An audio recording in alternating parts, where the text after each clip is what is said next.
Okay, I've got Aaron Bengston here with me today. Aaron grew up in Longmont, Colorado, which is just north of Denver.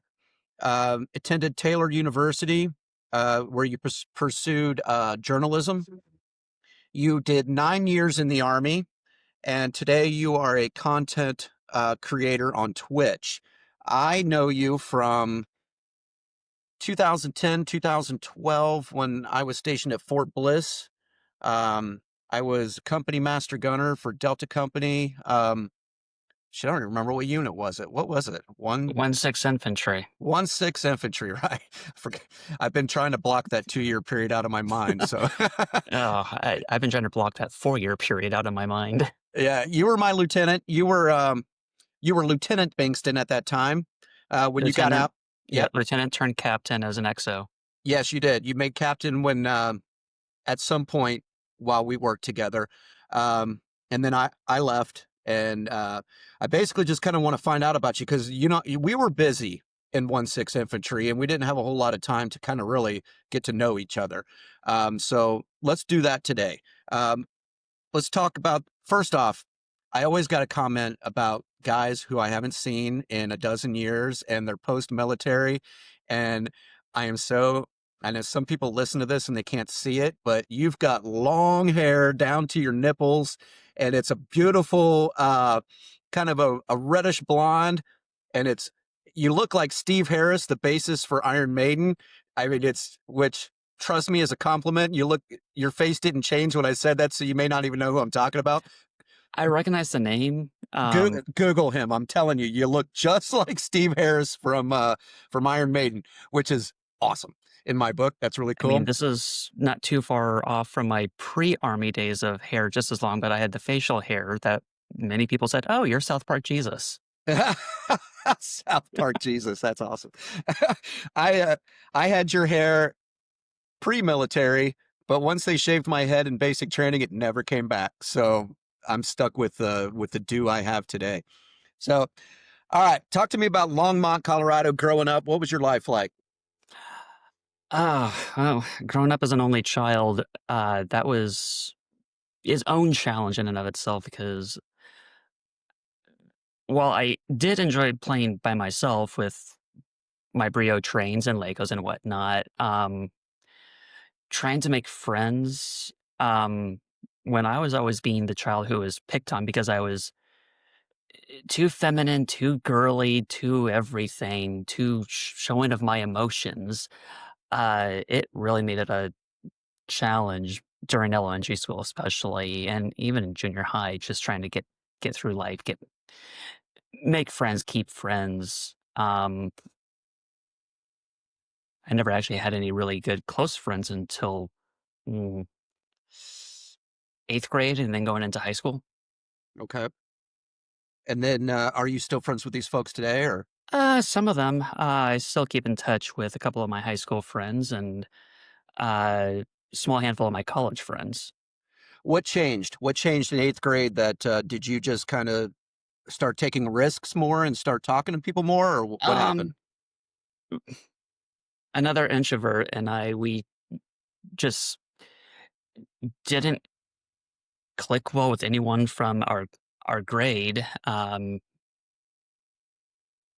So we just started hanging out and talking during recess, and it just became really good friends for a few years. It kind of waned after we both left for college, but it at least got me feeling comfortable to be able to have normal conversations again with people instead of just constantly feeling like I was going to be picked on. Um, got into a fight at some point in junior high with, again, the stupid stuff. But so that was always what I felt like. I was always on that edge, always on teetering to physical violence. Okay, from other people directed towards you. Yeah. Okay. Yeah, that's difficult, man. High school kids can be such assholes, you It's know? actually high school where things really changed because while I still had to deal with some of the idiots from my own class, I ended up instead of being able to get into the regular art class that everyone from freshman year usually gets into, it was full. So I was put into the art history class, which was almost all seniors and a couple of juniors. Okay. And they decided to adopt me as their little brother. And I became hands off to everyone. Good. That's nice. And they picked on me as big brothers and sisters are wanting to do. And it was actually, once I better understood what they like to do and like how siblings uh get along, is like, it's like I I've can been hear it. missing this. I can hear your cat, but I can't see it.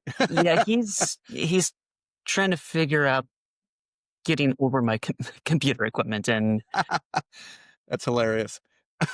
He must be up high because I see you keep looking over your shoulder up high.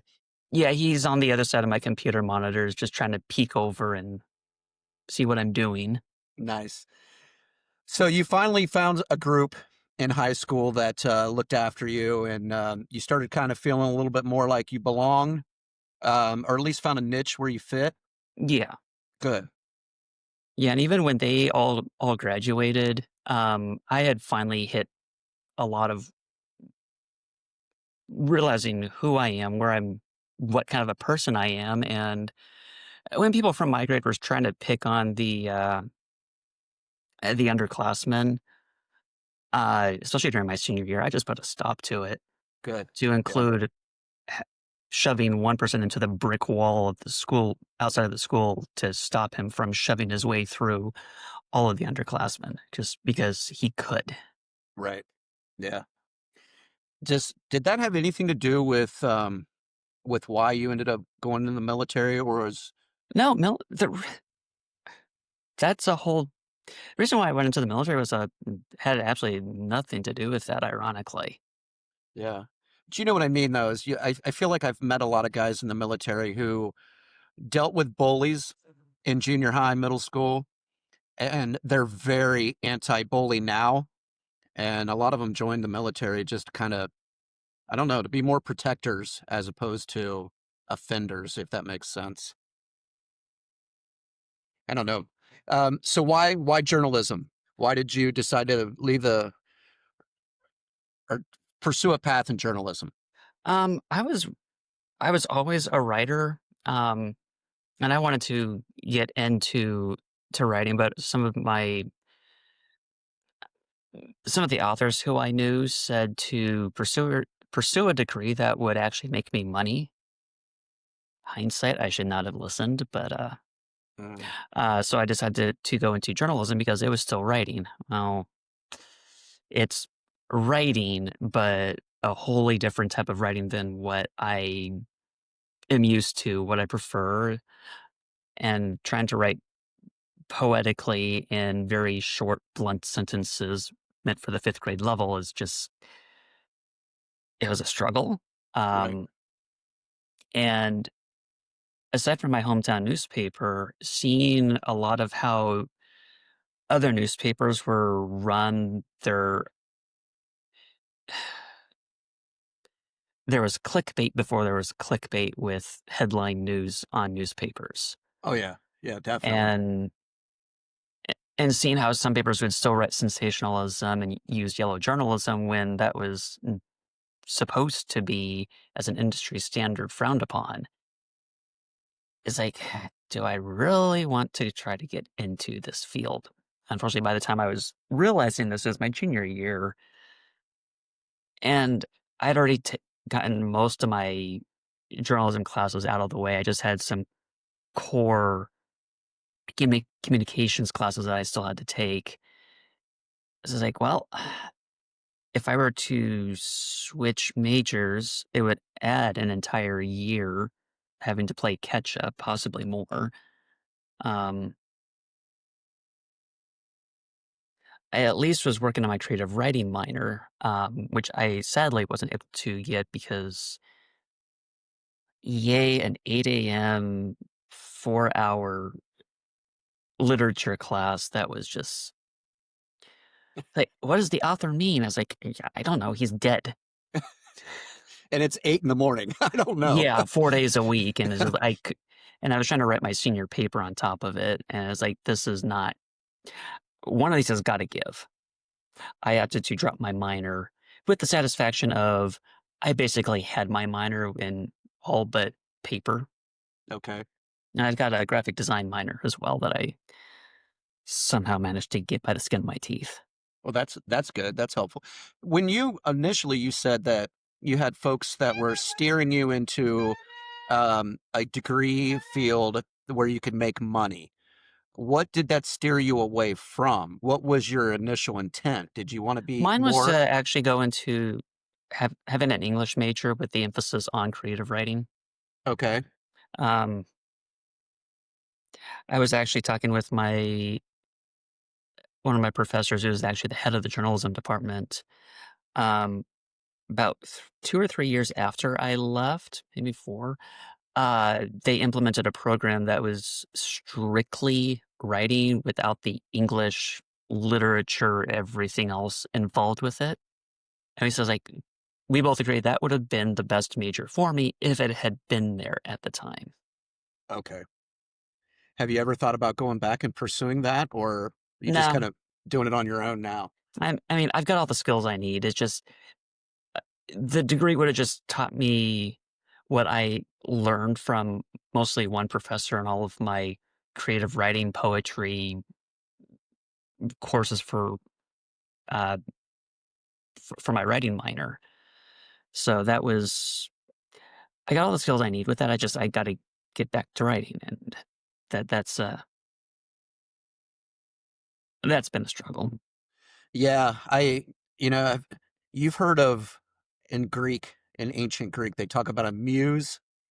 Uh huh. The muse is, I always kind of like visualize it as like this spiritual being that fills you with, oh, what's the word I'm looking for? Inspiration, inspires you to create. And I have had in my life periods where that muse is right there. I can feel it, and I'm able to be very creative, whether it's writing or with music or whatever. And then there are periods of time where it's just decades, even where that muse is MIA. So I guess where I'm going with that is give it time, brother. The muse will show back up when it's time to write. It'll be time to write. Do you have anything published anywhere? No, I got some short stories that I've started that I I actually tie in with the novel that I swear I've been working on since high school. Yeah, Um, None of which are in a completed state. I actually just found after years of searching one of my handwritten starts of a story that I had I had written it right before yeah, right before I deployed. Um, and I thought it has just completely disappeared somewhere because it had gone with me over to Afghanistan, and I thought it somehow just had disappeared in the chaos of everything that I had going on over there. And sure. it ac- it made it back here. It just got buried underneath everything, and going through. So I was like, oh, I've been looking for this. What's the subject? And I'm assuming it's fiction. Um, Most of the yeah, everything is fiction. The novel is more fantasy based, but a lot of the short stories are more on just the traditional fiction and nothing dealing with fantasy at all. Um,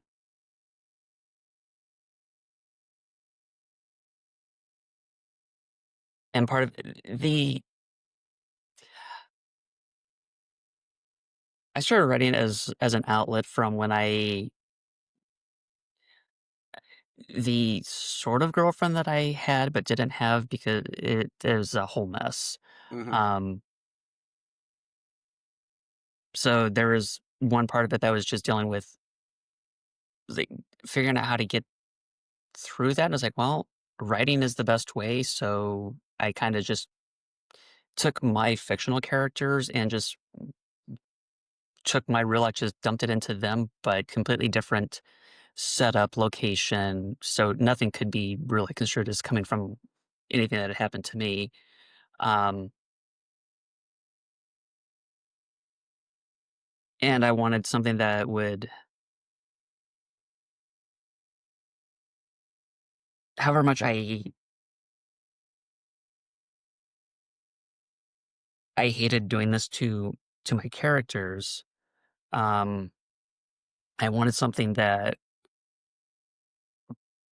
brought him and his little sister closer together, and something that I know that a lot that unfortunately too many women have dealt with of sexual harassment, sexual assault, even rape is like what happened to his little sister that would help bring him to want to be closer to her. And without going into details, that's basically what I delved into. And it was that section of the story is really dark, really gritty, and don't know if I will ever publish that portion of it, Mm.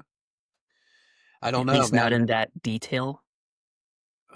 I'm But I'm I'm of the opinion that you should. Um, and I really like the fact that you take personal experience and apply it to paper as fictional characters. I think artists from every genre do that. You can hear it in music, in lyrics, all the time.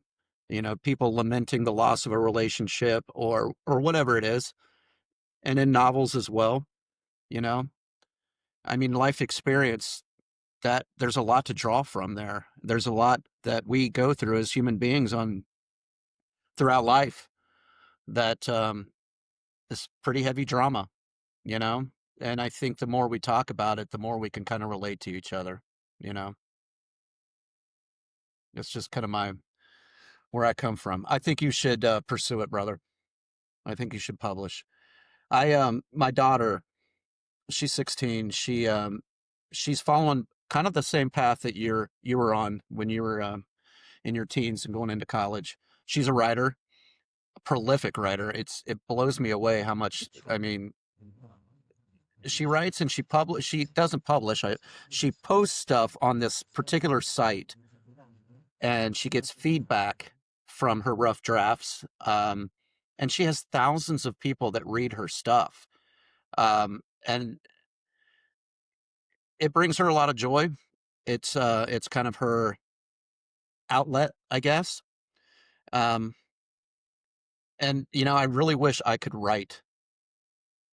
I feel like I could back in the day, but somewhere along the line, I guess ADHD got in the way, and I have a hard time sitting still at a computer and writing. You know, so I much prefer this talking.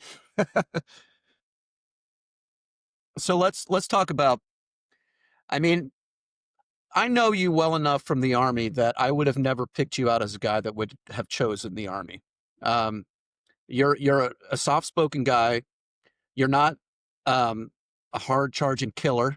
You know, not that everybody in the military is, but um, why the hell did I become a tanker of all things? yes. And were you? I'm assuming you were ROTC in college. Is that No, correct? I wasn't. What? Really? No, so this goes back to why the heck am I in journalism? What am I going to do with this? I don't want to do anything with it. Graphic design is just more of a hobby than anything, just to be able to use later in life, which I do now and then. Um, so I'm, so I was literally thinking through this, and the, uh, the next thing I know is a phone call on my dorm room phone, and it's the Army recruiting office. They actually have a thing with all of the local area um, university campuses where they try to contact the under um, like freshman, sophomore, um, but they had something that was a year out of date. Apparently, they hadn't gotten an updated list from uh, whatever department that they deal with. Hmm. Um, it's like, have you considered the army? It's well, I had once upon a time. I had considered one of the National Guard uh, army bands, but didn't quite make the cut because I was still figuring out how to play the alto sax. I was doing pretty well with it, but it wasn't great. If they had tested me out with piano, I would have made it. But Yeah. yeah, whatever. Yeah. A lot of people don't realize that you can join the army and be a full-time band member, but you've got to be really good. If you're not first chair, you're probably not even going to be considered. Yeah, they actually heard me playing the piano after they had done the auditions. Like, we should have tested you on the piano. Yeah. It's like, Yeah. well, hindsight. Yeah. You know why I used to be a recruiter, so you know why we call the underclassmen the freshmen and the Because we sophomore. generally have no idea what we want to do in life. Well, yeah, that and most of the college dropouts come from those two grades, and usually we try to catch them when they're like at that crossroads. Like, I don't think college is working out for me. And it's like, okay, I have something that might. You know what I mean? So we tended to leave the juniors and seniors alone because they were probably going to graduate and go on to do what they were going to do in life. Yeah, actually, now that I think about it, I think it was my sophomore year that I was. Yeah, it was my sophomore year because I still had a college roommate. Um, So what happened? How did you go? How did you end up becoming an officer? so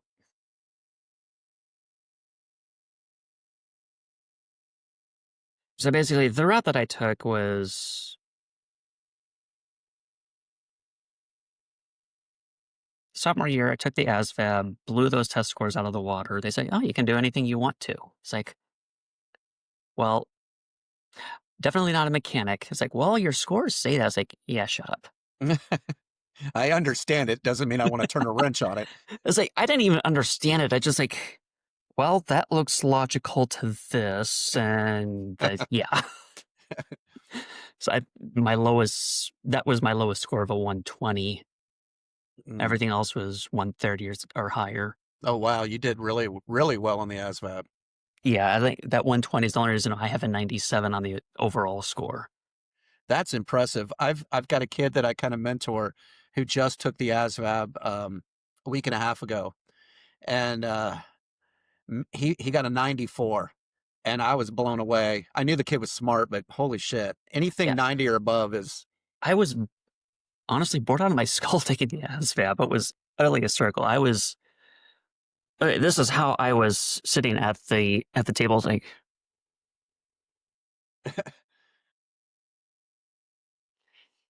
and the the Air Force sergeant who was watching it, he walked up behind me. I could hear his whole posture is like, "Ah, we got one of the smart ones here who's bored out of his skull."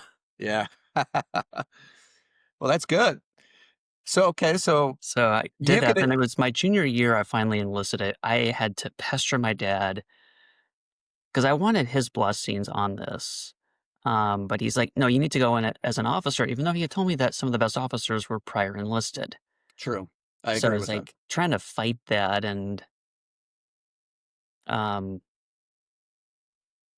it took getting my recruiter involved, talking with my dad in person for my dad to ask questions and just finally relent. So junior year, went off to basic training. Um, that's when I learned that I am not right eye dominant. Huh. Yeah, basic rifle marksmanship was painful for me. Okay. And ironic that because my 3 times I took to qual compared to a lot of people who took 5, 7, 10 times to qualify, I was beating myself up over how hard it was for me, and it's like that's when we finally figured out it's like, "Y have you tried shooting left-handed with your left eye?" It's like it was after I had qualified that we realized this. It was like, "Well, let's try it." It's like I was hitting targets a heck of a lot better. No kidding. Are you ambidextrous? I'm semi-ambidextrous. Writing is always right-handed for me, but I Hmm. can do a lot of stuff with right or left hand, Okay. which helped me a lot as a coffee barista post-army life. Do you still shoot left-handed? Yeah, both rifle and pistol. What if you keep both eyes open when you shoot? Does that make a difference? I can I do shoot with both eyes open, but when I'm having to look down the sight line, my right eye has again found this out after the army when the VA did thorough tests on both my eyes. They found out I have slight astigmatism in my right eye. Got that from Okay. my mom. Okay. So that's why it's always had issues with focusing, getting more tired easily. Whereas my left eye is perfectly normal and healthy. Interesting. So I just Hmm. learned to shoot left-handed. I can shoot both right and left. That says a lot for those drill sergeants out there on that marksmanship course, because they're seeing guys and gals every day that have never shot an AR style weapon before, and now they're having to make adjustments on the fly with, okay, why is this kid not hitting anything? He's doing everything right. I'm watching him. His fundamentals are sound, but he can't hit shit. So what's going on here? Yeah. Yeah, so that was what they realized with me was not right eye dominant. Well, and now you're a tanker at this point. No, I was a 42 Alpha Human Resources. Okay, okay, So I but was drilling with a unit in Indianapolis my entire senior year. Um, they it was a brigade level unit. So I remember first time walking into the unit. Um, 42 I had Alpha, I 42 had Alpha is administration. Is that correct? yeah Okay, yeah. So basically all the S1 stuff. right. So I walk. I was like I'm show up. I'm a young, wide eyed private first class. Show up to my unit. I had missed the August drill, so I was making it up um, just because I actually wanted to get to to learning, knowing the army life, even if it's just 2 days out of the month. Right. And uh, I'd already I had already been in contact with my first line by email, so we could coordinate getting my making up the August drill. And all I knew it was Sergeant First Class Powers. That's Okay. all I knew about him. I met with Miss Wade, aka also Sergeant Wade, uh, on drill weekends. She was the unit administrator. So I was like, I met her first, and she's like, "Wait here, I'm gonna go get your first line." And the first thing that I see when he walks in is the drill sergeant badge on it. It's like it's like I'm by default standing up to parade dress, and my next round of thoughts is like, that cadence is right. There's drill sergeants everywhere. And he just like, sit down, sit down. It's like, Nice. so I was like, he taught me quite a bit. The other NCOs in the S1 taught me quite a bit. Oh, ASO guy, so you're wanting to join now. My other cat. Okay. Um, even wound up with first time using my graphic design minor of designing the Sergeant Major's coin for the unit. Oh, nice. At least you got to put that graphic design to use a little bit there, right? Yeah, I've got the coin somewhere. Is it in? That's a pretty cat. I love calicos.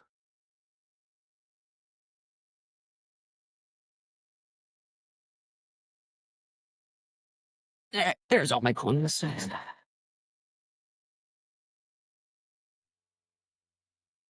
I don't feel bad seeing that you store all your coins in a big baggie. I keep saying that I'm going to display my coins at some point. Yeah, I keep saying the same thing myself. I go, you don't need to be up in the webcam. All right, so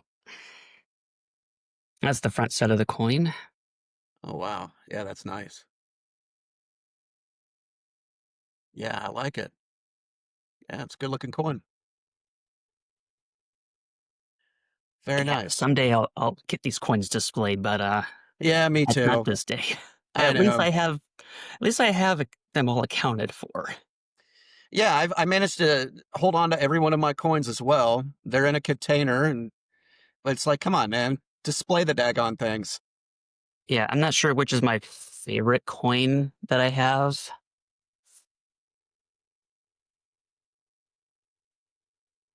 This is my highest ranking coin, From a 2-star. 4-star Vice Chief of Staff of the Army. Oh, okay. And then this one I think is even more coveted. Is that the Sergeant sergeant Major of major of the the Army. army? Yeah, I've got 2 of those.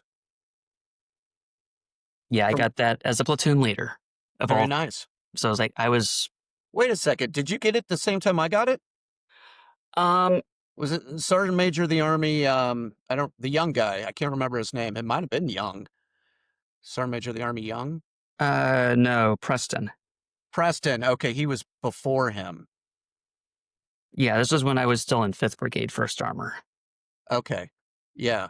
Yeah, he was the guy just before the one that I think I got a coin from Preston also though. Doesn't matter. I think Yeah, I think the coin that I covet the most is a coin that was actually given to me from the FBI, from a mission we did in Iraq that resulted in a American civilian contractor. He was a truck driver. He was attacked by insurgents and taken hostage and held hostage for about 8 months. Um, and my tank platoon did the cordon for the site exploitation that happened after Delta Force went in there and freed him. And for taking part in that mission, all of us received an FBI coin, which was pretty cool. I thought that was nice. neat. Yeah, that's pretty sweet. All right, so you're still talking to me about being a PFC in the reserves. Yeah. So where's this transition going to? So after I graduated college, did AIT, so I actually have my full S1 certifications.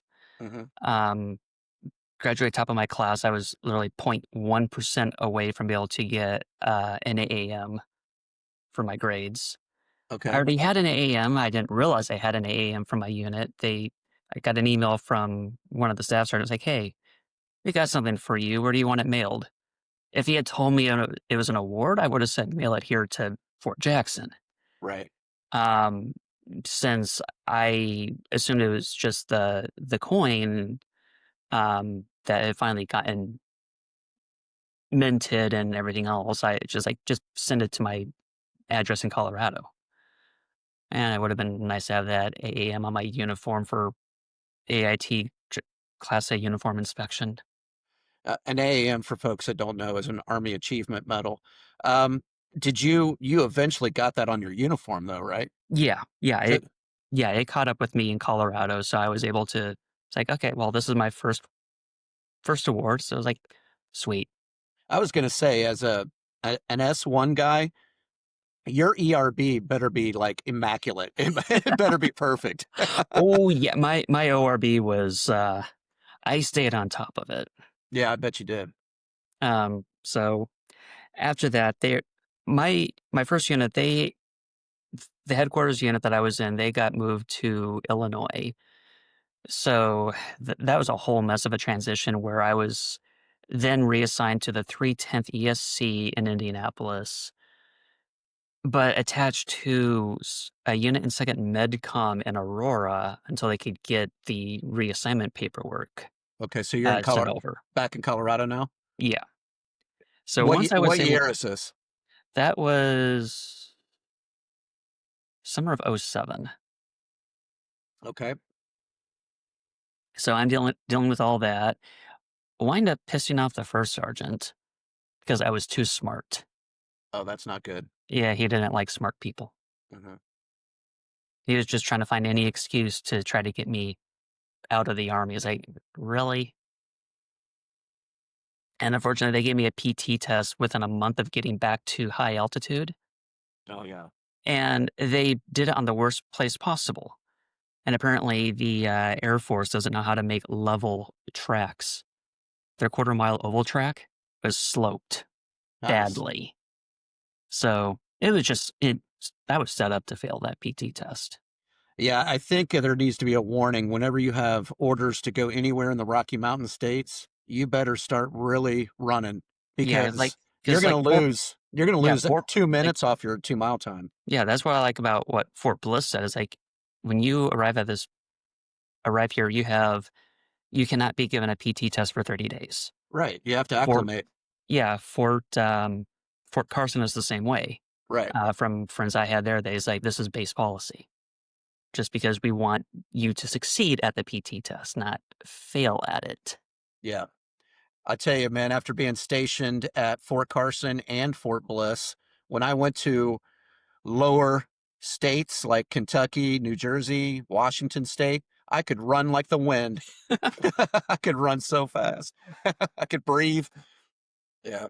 Yeah, so, it's like it's like 2 weeks after I failed that, I went and retook the PT test, like, "Yes, I can pass it." We took it on an indoor track on Buckley Air Force Base. So instead of the 8 laps, it was something like 20 laps around that indoor track, but it's I like, hate at that. least it's level, there's gonna Yeah. be no one on it, Yeah. and or if there are, they're also gonna be running, but we made sure people knew I was taking a PT test, Mhm. and passed it with flying colors, passed the PT test that the recruiter gave me with flying colors. So I was like, first sergeant didn't have a leg to stand on, but he still hated me. Mhm. Um, so once we finally got the paperwork assigning me to there, um, I had the paperwork ready to drop to let me go active duty. So I turned that over uh, to Sergeant Maxwell, who she knew that we had to get me away from first sergeant as fast as possible. Our our O six colonel wasn't there, but she said there are enough O6s in this building. I will find one and have this signed by the end of the day. Good. So she did. Went before the OCS board, and man, that was the longest hour interview of my life. It was so painful. What does that look like? Is it multiple guys on a board? 2 captains and a major. 2 captains and a major. So basically, just like NCO promotion boards, just with officers. Okay. And they're looking for, why do you want to be an officer? What do you have that can make you a good officer? Why should we let you become an officer? And it was just, eh, and the only Army experience I had was my reserve unit, basic, and AIT. Mhm. And I had been the class leader at AIT, but they say, no, no more AIT stuff. It's like, what am I supposed to provide? I got no leadership from college because the people so like, oh, you don't have leadership qualities. We don't. You can't be in charge of stuff. It's like, well, screw you. Well, what did they say? Obviously, Um, you passed the board. yeah. It wasn't until literally the very end of it that I said, I was like,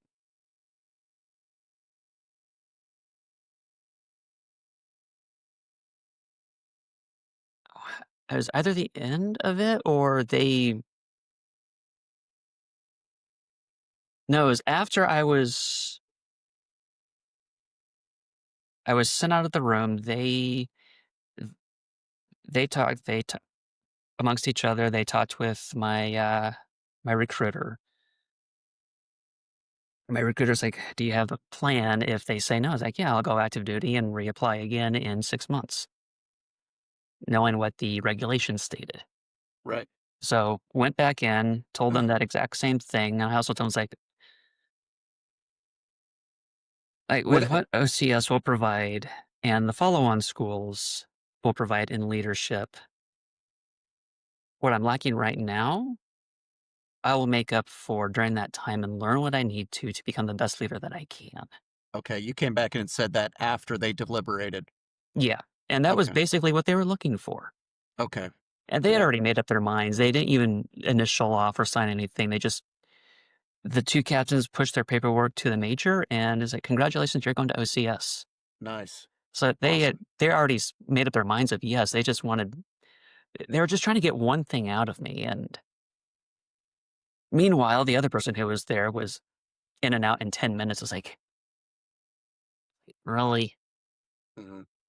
But I think I got that whole thing going on because I was still that PFC Yeah. with an AAM. Hmm. So I was there in my dress uniform, Hmm. which is like, and my recruiter's like, dress uniform because you have the AAM as a PFC. Especially being a reservist is practically unheard of. Sure. So it's like, Well, plus you're a PFC standing in front of two captains and a major, which is intimidating even for a guy that's been in for 5, 6, 7, 8 years, yeah.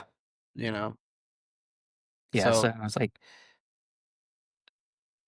so literally went off to OCS December 26th of '07. you gotta excuse me. I interrupt from time to time with acronyms because a lot of people that listen to this are civilians. OCS is Officer Sure. Candidate School.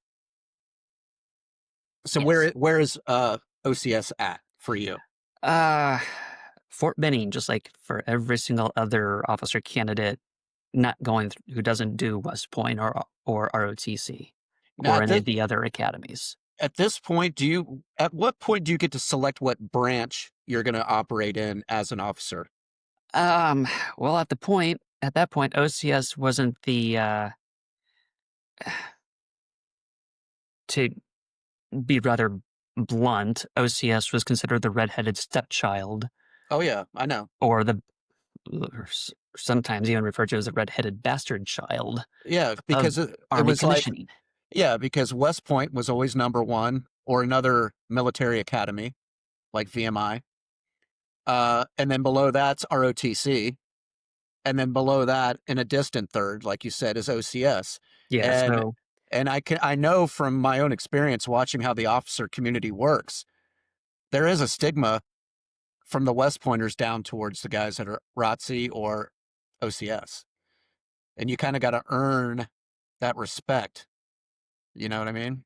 yeah, and it was um so at that point, all all we could do was put in our top three, or I probably should say our Selections. top 10 branch choices.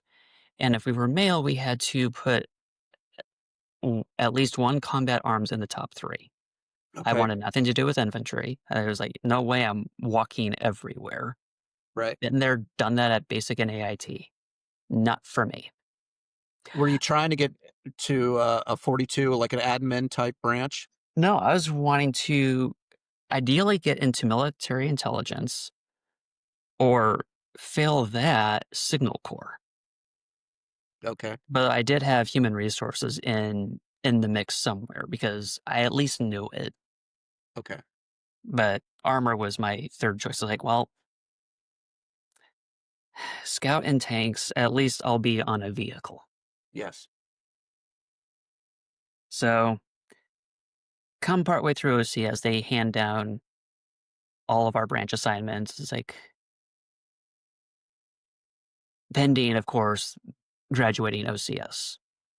And those who didn't graduate, but they got they were recycled. They typically kept their assigned branch. Okay. Just because it's like it had already been assigned by HRC, they didn't feel like changing it. Sure.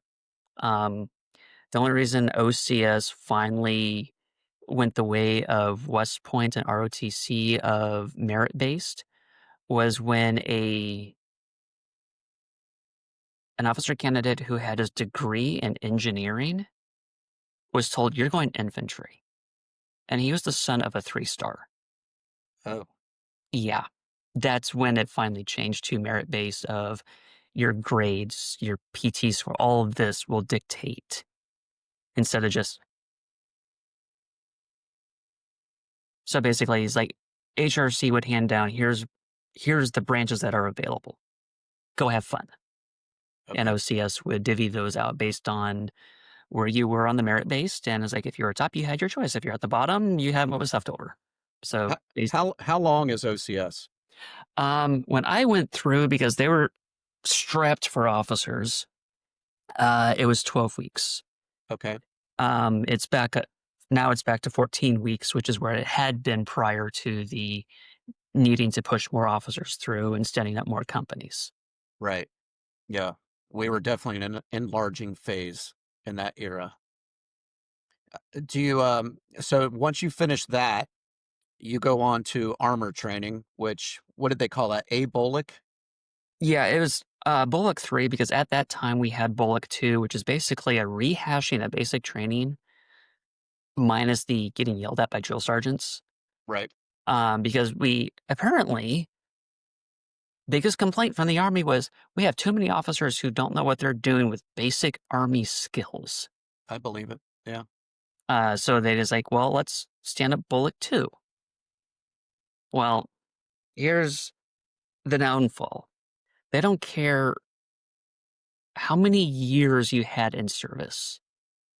You could have been in for 15 years, been a sergeant first officer, a master sergeant, and you still have to go through Bullock 2. Okay.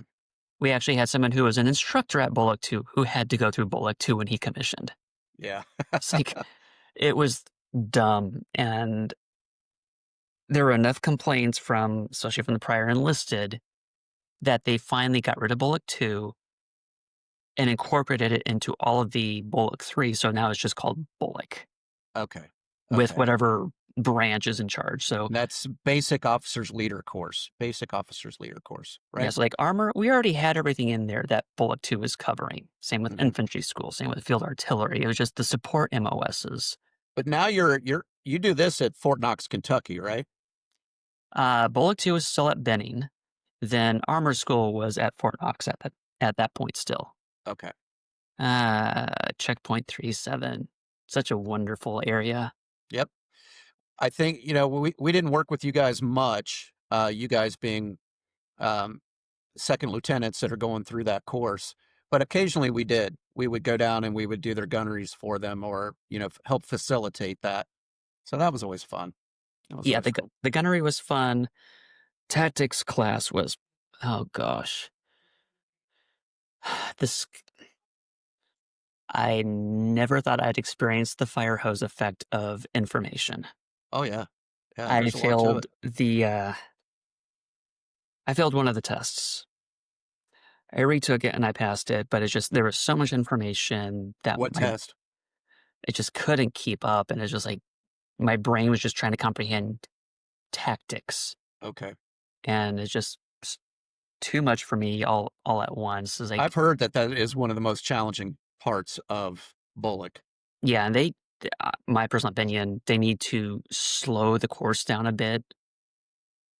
Whether or not they have, I don't think they have, but that's not my decision. Um, what didn't help slash what did help on the scout side, I had a really, really good instructor who took the time to really make sure that we knew what we were doing, what we were learning, um, would work with us even after hours for some of us who needed help. And he could tell I struggled with giving op orders, with trying to understand the tactics, but especially giving the op orders. Hmm. I was nervous as hell. I had a stuttering issue from childhood that manifested itself during that time just from nervousness. Um, the armor side, that instructor, he did not like officers. He never should have been an instructor there at all. Unfortunately, you get NCOs who's like, you're going to go to the schoolhouse and teach, and you're going to teach the officers. Yeah, they don't get a choice of where they're going to teach when they get assigned there. Yeah, and I really wish that they would accept only, it's like, yes, you're going to be an instructor. What ones are going to be best suited for teaching the officers?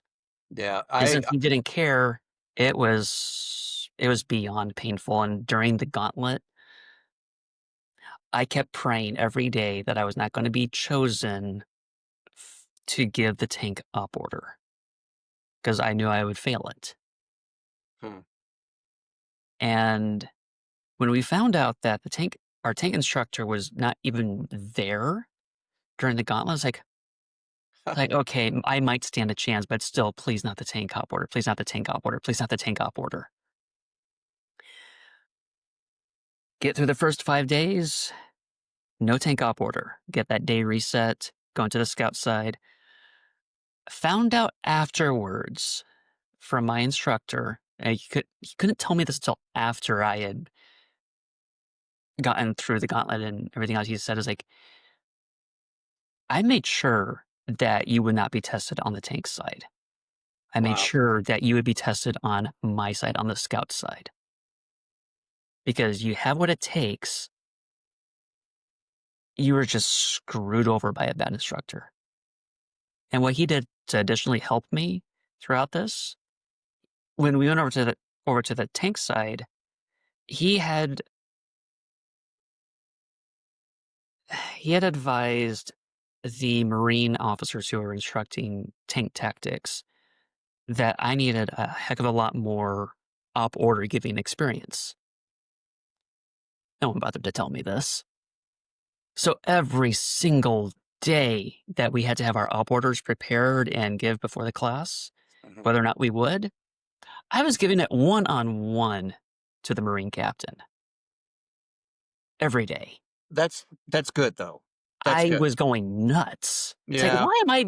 why am I getting this special treatment? And I hated it. Well, But in the hindsight, they want you to be prepared, man, because you're yeah, going to be standing in front of soldiers as soon as you graduate. They're giving op orders, and I mean it is what it is. You get respect because you're wearing the rank of lieutenant, but your soldiers are judging you when you're yeah, when you're giving an op order, and they're just like, "Are you serious? Does this dude yeah. even know what the Fortunately, fuck he's talking about?" yeah. The other thing that because like my instructor, he knew that I understood the material and I understood everything I needed to give in an op order. I Hmm. just had to get over my nervousness. He pulled me aside one day and said, "It's like, you know those preachers who preach fire and brimstone passion? Do that. That will get you through giving your op orders, and then you can start dialing it back as you get your feet under you, and you can when you find your stride, you'll find how you will best give op orders." Yeah. And It goes back to the army saying, I don't know if it's an army saying or not, but I heard it a lot. Fake it till you make it. Put on a show, fake it, and you're eventually going to make it. yeah, so I preached fire and brimstone for my op order during Gauntlet. I would have liked to have seen that. It was hysterical. I I wish it had been recorded. Yeah.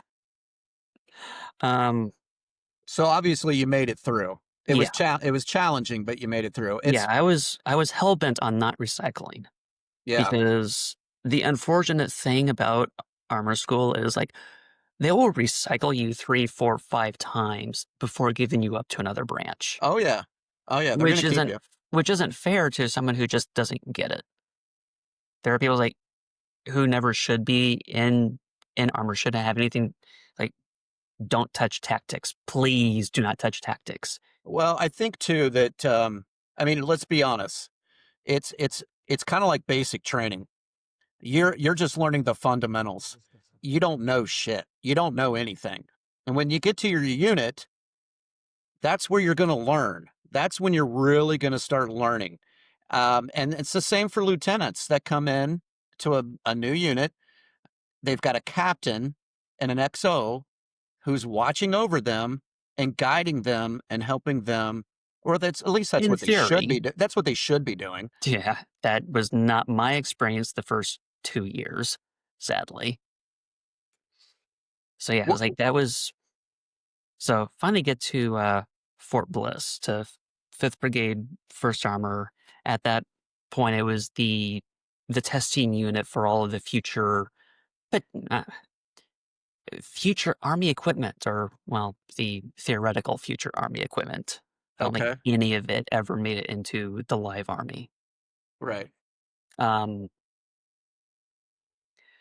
but yeah, my CO, he claimed to care, but when I had an NCO who was dealing with PTSD, and he was trying to make his appointments, and you don't necessarily get a say on when some of those appointments are. And if you're out in the field, you can't get around the fact is like, yeah, it may be out in the field, but we still have to make these appointments. Yes. Yeah. My CO was like, well, I had PTSD and I'm not getting help and I'm just fine. It's like, this is the attitude I'm getting for one of my soldiers who is trying to get better to deal with his issues. Yeah. So that was my first clue after a couple of months of what I was dealing with. Yeah. Yep. They like to say that take care of your soldiers is your number one priority Yeah, and until that it's was time to take care of soldiers, but it gets in the way of the mission. Then it's a problem. yeah, it's like we're states and we're not getting ready to deploy. So Well, you're in a non-deployable unit. yeah, so like what is the point of saying that they can't miss field time for an afternoon to make their appointment? So, all right. So 5th Brigade, 1st Armored Division is the test brigade for the Army. And like you said, it is a brigade that is given new equipment that they are thinking about purchasing in mass. And they give it to that brigade to go out in the field and use and abuse. And if the soldiers report, if it works really well and makes accomplishing the mission easier, then it might be something that the big Army will implement throughout the Army. Um, I came to that brigade when it was stood up as 2nd Brigade, 1st Armored Division. Now, what happened to 5th Brigade? 5th Brigade was just disbanded? It was they realized that the mission that was required of it could not be done under a brigade minus. We Okay. basically, instead of having our reconnaissance squadron and 3 line battalions of mix of infantry and armor, field artillery battalion, and a support battalion, all we had were 2 battalion minuses that had 2 companies each, Okay. and a support battalion minus, and no fires, and no reconnaissance squadron. Okay. So the idea is stand down 5th Brigade, stand up 2nd Brigade with all of those assets so they could test this equipment more effectively. Correct. And But it that's when took I them, showed up. yeah, so And it took them a while, but I got to tell you, man, this is just, I was coming out of Fort Knox where I had just spent the best 4 years of my Army career as an instructor. I absolutely loved it. I was going to get out of the Army until I got that assignment, and that assignment, it was a breath of new life into me. Um, my drinking was getting pretty out of control by the time I showed up to Fort Bliss. But I got to tell you, man, and I know there's people that I served with in Fort Bliss that are going to hear this, and I honestly don't care. That was hands down the worst fucking unit I've ever been in my Army career. It was awful. It was awful from the battalion command. I'm just talking about 1/6 infantry right now. And I thought about this last night before and I was thinking about what you and I were going to talk about today. And I was thinking, damn it, I'm getting this off my chest because 1/6 infantry was an absolute shit show. It was full of all these people who were thrown together. There was no unit cohesion at all, and they tried to invent it. They tried to create it. We're in a non-deployable unit. We have no mission, no real world mission other than testing this equipment. And you've got all of these people in senior positions that are treating our mission like it's life or death, like we're about to deploy to World War III. And I mean, the whole mentality, the attitude, everything about it was fucked up. Everybody there was like trying to prove themselves. And it was a bunch of alpha males that were trying to step all over each other to kind of get some glory out of this unit. And it was, and the battalion commander, I don't even care. I'm going to say it. He was a drunk, and he slapped one of my soldiers in a hotel one night because they were both going after the same girl, and the battalion commander slapped his face. And it's like they were tore up from the floor up. Everything about that unit, and I'm talking seniors, I'm talking E8 and above. I'm not talking E7 and below. They were fucked up. They were bad. They were really, really bad. And I could not, I volunteered to go to Afghanistan to get out of that unit. I don't know if you knew that or not, but I was only there for 18 months. That's the shortest assignment I've ever had because I was calling Branch every day going, get me out of here. And he's like, I can't, you just got there. And I'm like, I don't care where you got to send me, man. And he called me in the motor pool one day. And he's like, hey, man, I can get you out, but you got to go to Afghanistan immediately. And I'm like, fucking send me. I would rather go to Afghanistan than be in this unit for another damn day. I hated it. I absolutely hated it. And I'm going to go ahead and throw this out there too. My drinking had gotten so bad when I was at that unit. I mean, I was already spiraling down as an alcoholic anyway. I also kind of saw Afghanistan as a 9-month deployment where I could put the booze down. And I was hoping that I would spend a sufficient amount of time in a non-drinking environment that when I came back, it would just stick and I wouldn't drink again. Well, that didn't pan out, but um, that was another motivation. I had to get away from the vodka, man. I don't know if you knew I was. I didn't know that you had a drinking problem. Otherwise, I probably would have intervened at some point. I didn't tell anyone, and I was getting really good at hiding it. Um, but yeah, I can remember one day. You remember how hot it got there? Oh gosh. Fort Bliss is one of the most miserable places on the planet.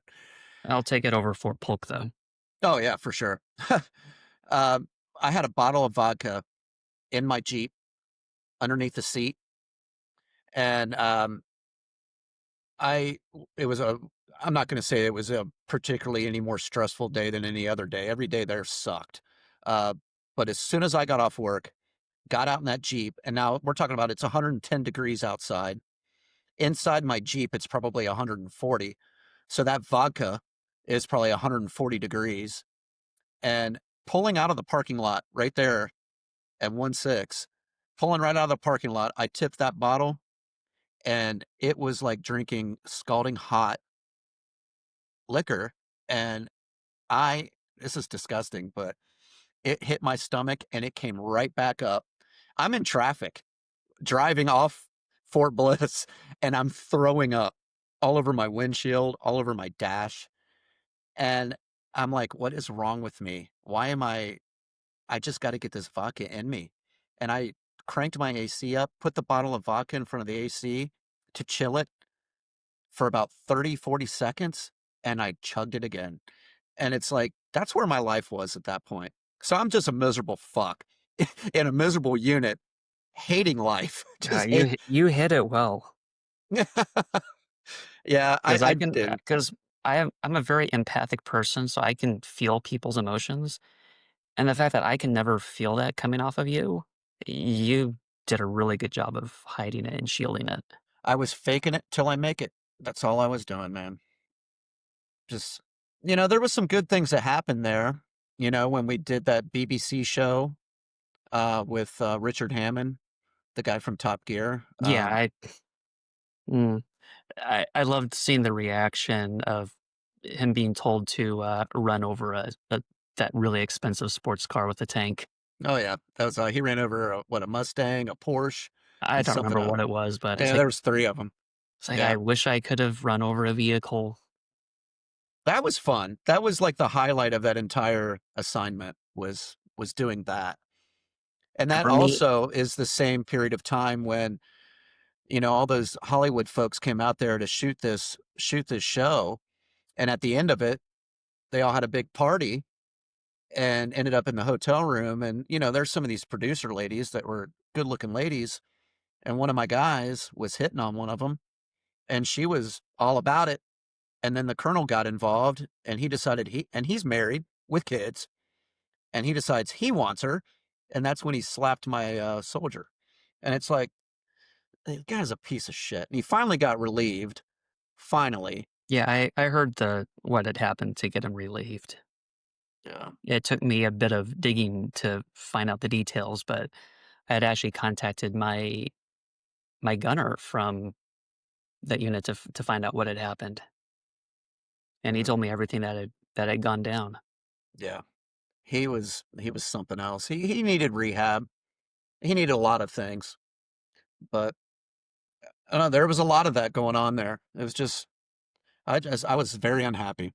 I was Yeah, I very think unhappy. the only time that I actually had the most fun was when we were doing gunnery. I think you were still at AOBC at the time, or whatever Yeah. the heck they were calling it by that point. Senior leaders course. Yeah, Yeah, I tried to get out of it because I got everybody ready for gunnery and I wanted to be at gunnery. That was my job as a company master gunner. And I tried to get out of it and they were like, no, you have got to go to senior leaders course now. And I'm like, fine, whatever. I went. But yeah, that was actually it was the most fun. It was a heck of a lot more fun than the previous gunnery I had done at range 100, which was just sucked as a tank range. Was not intended to be a tank range. no, not at all. But the actual tank range was under renovation when I was still on 5th Brigade, so Fort Bliss had some nice gunnery ranges. yeah. It was really set up very well.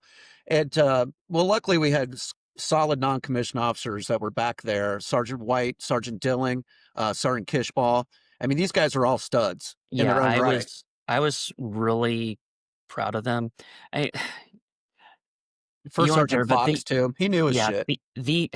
the first day that I was there as the XO, there were only 2 people in the unit that had been under me prior.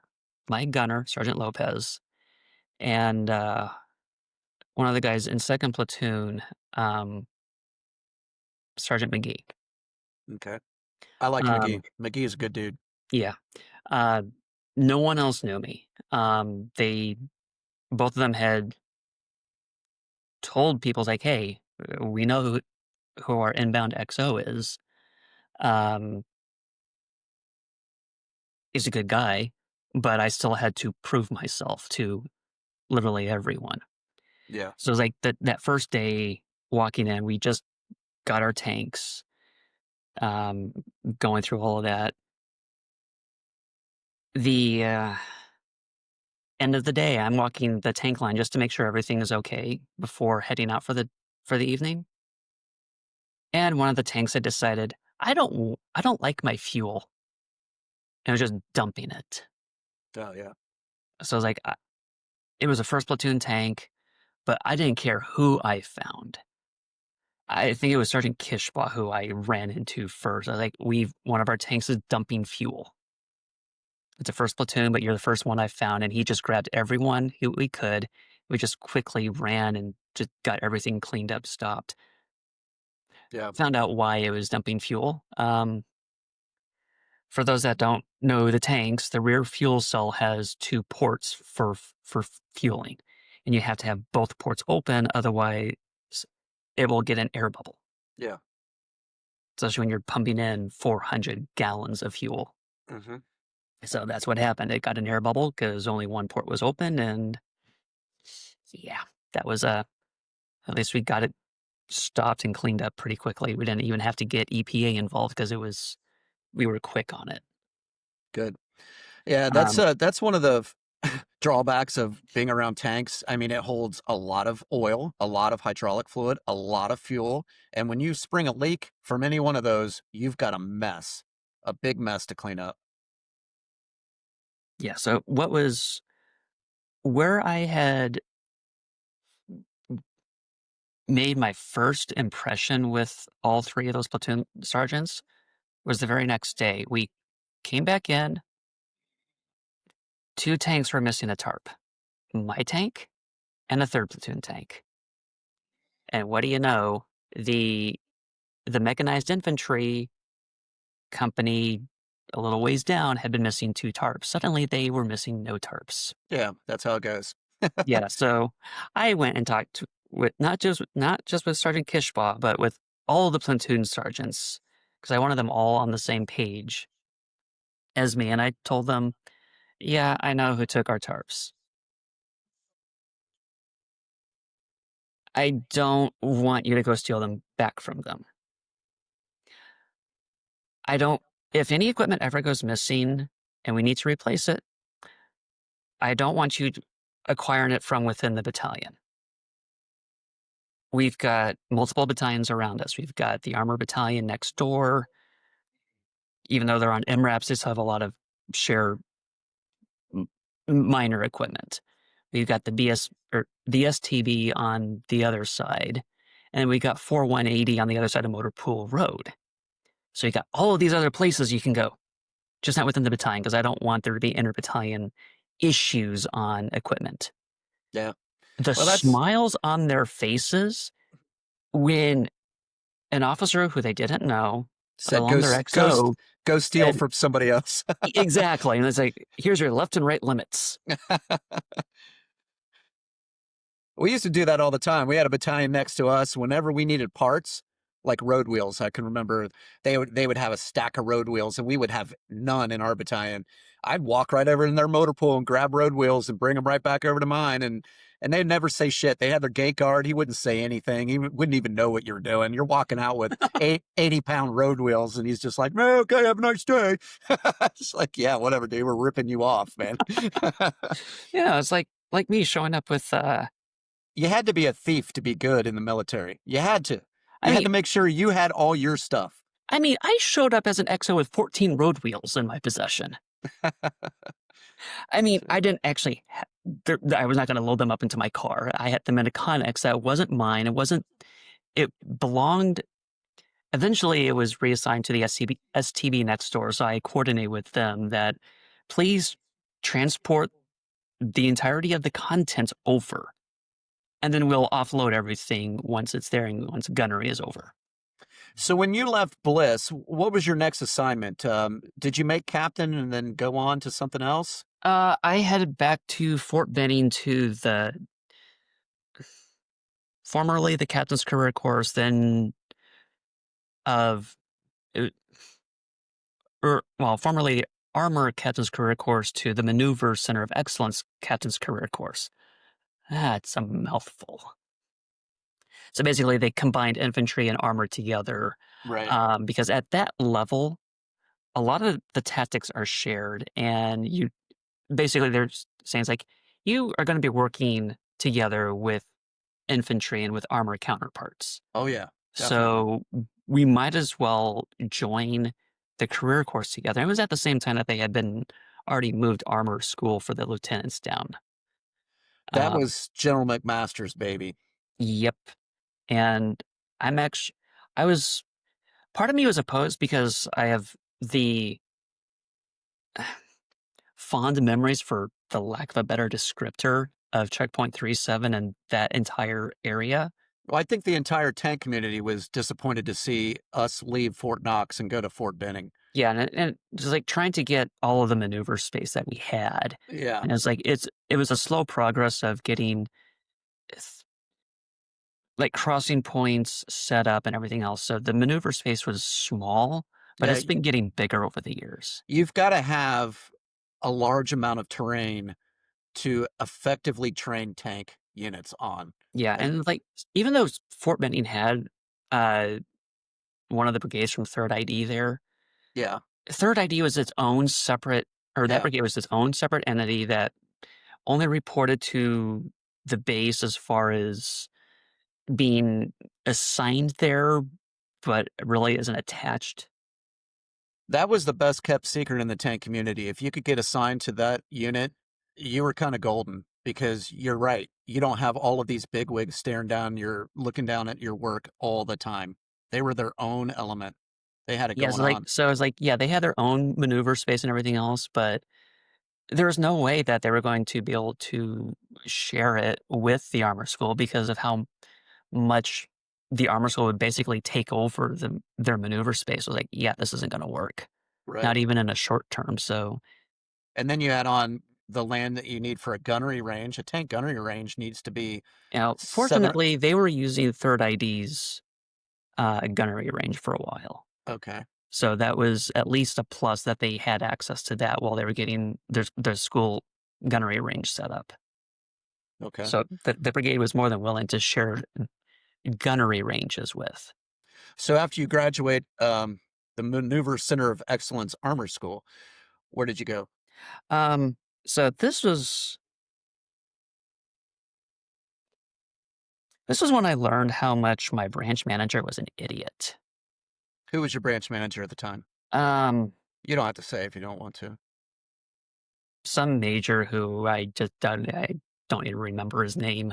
Okay. Um, but he had come down to talk with all of us armor officers about where we wanted to go, what, what if we wanted to deploy, that kind of stuff. And I was very adamant about getting into a unit that was deployed, even though I know the patch charts can change. The likelihood of a unit being told, no, you're not going to deploy anymore is still pretty low. Especially during that time frame. Yeah. So this is like 2012 Okay. time frame. So it's still, even though stuff is starting to slow down, it's still pretty active. So it was like, so I told them that is like, send me to a unit that's deploying. And Fort Hood had the closest time frame of deployments within the next 12 to 18 months. Okay. So I was banking on probably getting Fort Hood. Okay. Would not have been my first choice of places to go, but No. it But was, if you want to deploy though, that's a place to yeah. go. And as an armor officer who hadn't deployed yet, I needed that to remain competitive against my peers, 100%. which is, I still think, pretty stupid that when we had no say on where we go as lieutenants. But No, but you're right though. Even though they say that they don't look at combat deployments as a metric for promotion, they're lying. They absolutely are. yeah, so it's like, my RFO shows up, Korea. Ugh. It's like, seriously? There's no combat patch associated with that. No. I either would get there to only be there for a year and come back stateside to fight the same fight again and get into a unit that's deploying, or stay there for 3 years to get my company command. So I was like, well, this isn't happening. I contact branch.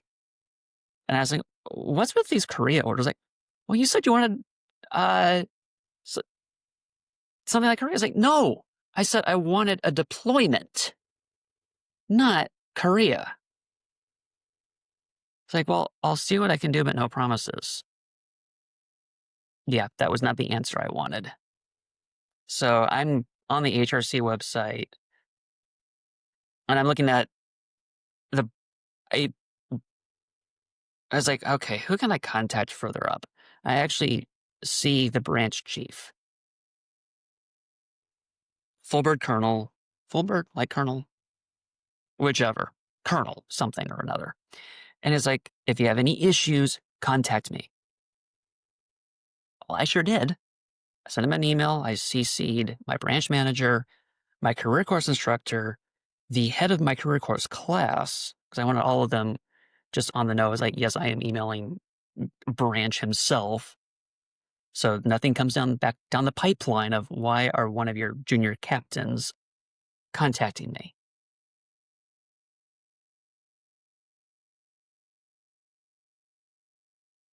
Get an email back from Branch. It's like, I'll take care of this.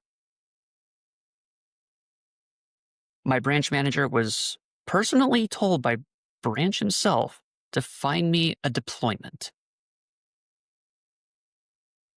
I swear I was calling Branch every day. I even postponed Korea by going to the Scout Leaders course, which was a 3-week course that started 2 weeks after the career course was done. It was like, delay any delays I can get, so I can get a deployment orders.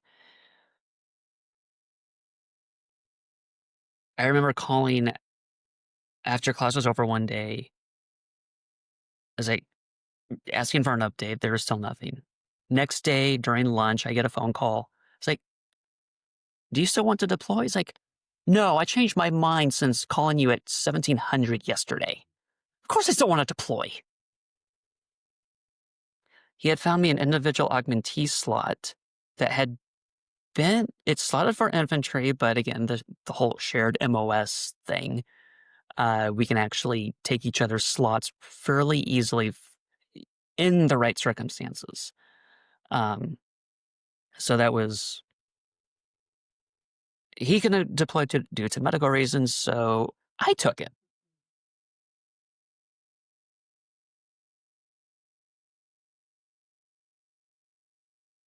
This is where some of my hindsight is. I wasn't ready mentally for it. This is one Not, of those be careful what you wish for kind of things. Huh? yeah. I love the combat patch that I have. I was looking at your Facebook yesterday. You were in Afghanistan the same time I was, based Yep. off the dates. Yeah. And I didn't recognize the patch. Who are you with? This is this is all manners of convoluted. So my initial orders were to the Kabul cluster to report to DCOMSOF. Okay. Do not ask me what DCOM stands for. I do not remember. I just command. And then SOF is Special Operations Forces. Yes. I don't know why they needed a junior captain for whatever it was they were doing, but I had the slot, so I went. Showed up, was like, "Oh, you're an armor officer." It turns out that the Afghan National Army Special Operations Command is standing up a brigade regiment, and we have absolutely no clue what we're doing because we don't know anything about armor. So they sent me up to Camp Moorhead, which is a small outpost inside of Camp Commando, probably about 20 miles just outside of Kabul itself, up in the Okay. mountains. Okay. I could easily pinpoint it on a map, and I doubt the facility even exists anymore, sadly. No. Yeah. Um, If it does, the Taliban's using it. yeah. So what they were basically standing up, since tanks do not operate well in the bulk of Afghanistan unless you're down in Kandahar. Thank you, Yeah. Marines, for letting me know that one. Yeah. That's where I was. It was definitely tank country there. Yeah. Yeah, it's like, yeah, we had seen some T-60s remnants scattered throughout that area, but clearly the Soviets didn't do well with their T-60s there, so um so basically we had M1117s modified for special operations commando type use. So I think Rangers using 1117s as their means of transport. Right. Instead of using, I know one of their regiments uses Strikers, so it was basically the same concept. Okay. This is why I had contacted you while we were there for a lot of the Striker doctrine. Because God, I I don't needed to, remember that. I was trying to figure out some of the Striker doctrine because the Striker doctrine had still not really been fully established well in the FMs. Right. It was just kind of haphazard. Yeah, they were winging it. They really didn't. Yeah, and I knew it was derived from mechanized infantry doctrine. So I was like, well, Yes. I'm just going to start pulling from mech infantry doctrine because it's going to be the closest that I've got that's actually an established FM. Mm-hmm. So I started working on some of the doctrinal stuff,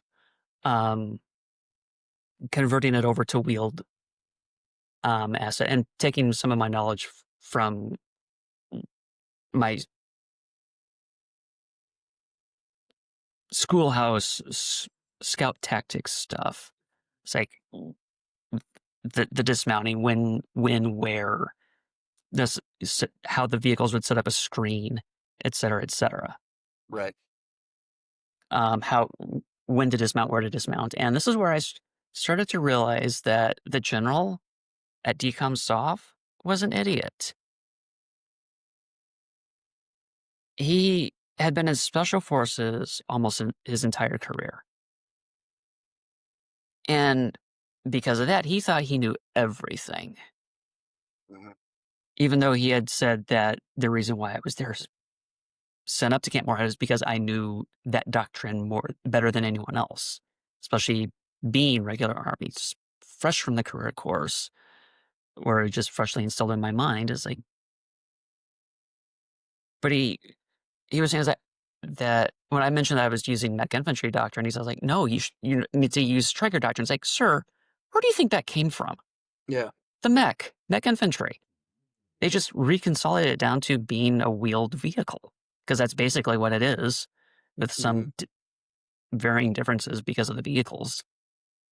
Right. Maybe some terrain that you can't cover. Maybe much less armor protection. Yeah, or in some cases, better maneuverability inside city environments Right. because strikers are a heck of a lot more maneuverable for those. Um, Ironically enough, I didn't with the fact that there's the two front set of wheels that turn it. I was surprised how maneuverable they are Oh in yeah, the city environment. they're great. They're fast, and yeah, that we used them. Obviously, I was deployed as a striker brigade, and our strikers did fine throughout the entire AO. Yeah, You and know, I know that they do well even in open terrain. They actually kept up better with tanks than the 113s could. Which is, why don't we replace the 113s with strikers? it may But happen. The 113 should have gone away about 30 years ago.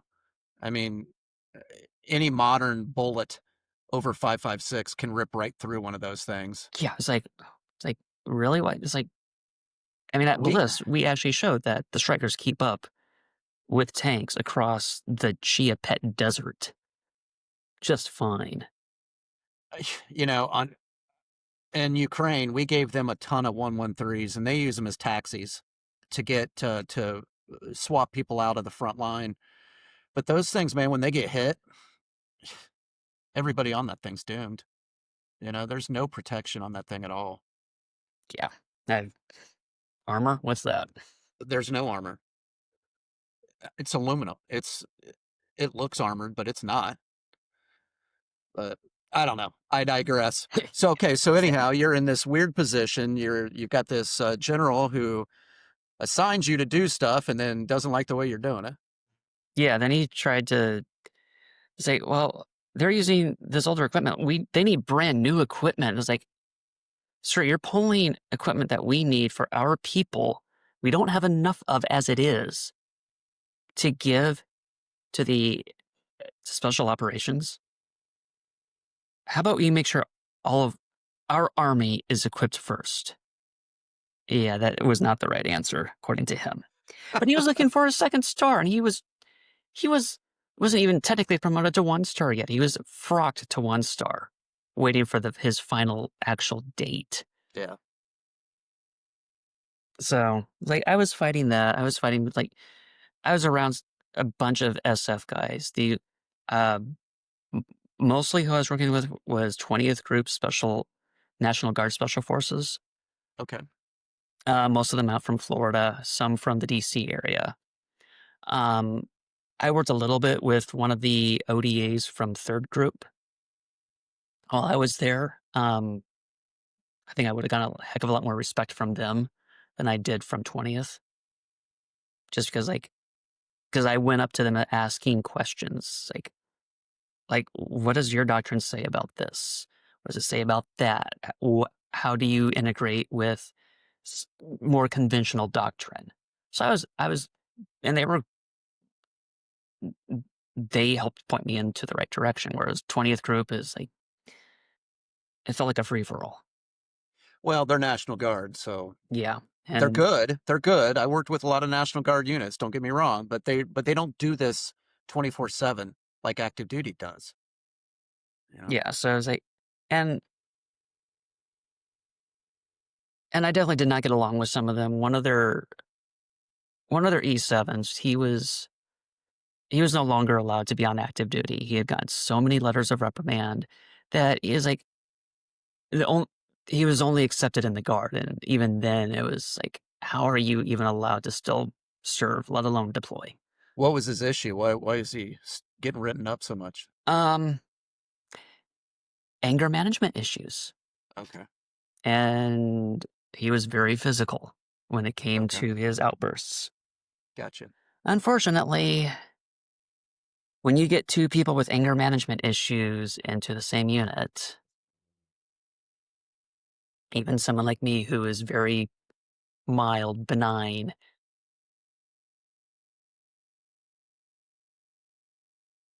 You're gonna have conflict. Yeah. How nothing happened at Bliss is completely beyond me. How I managed to keep from my anger from ever getting the better of me. Our commo specialist might disagree from that one night in the field when the SKL went missing. Oh my God, that night. I was so mad at that kid. Yeah, that this is something that my TAC officer at OC has told me of how to deal with certain situations of choose your time to yell because you're so mild-mannered. So you only ever have to yell once.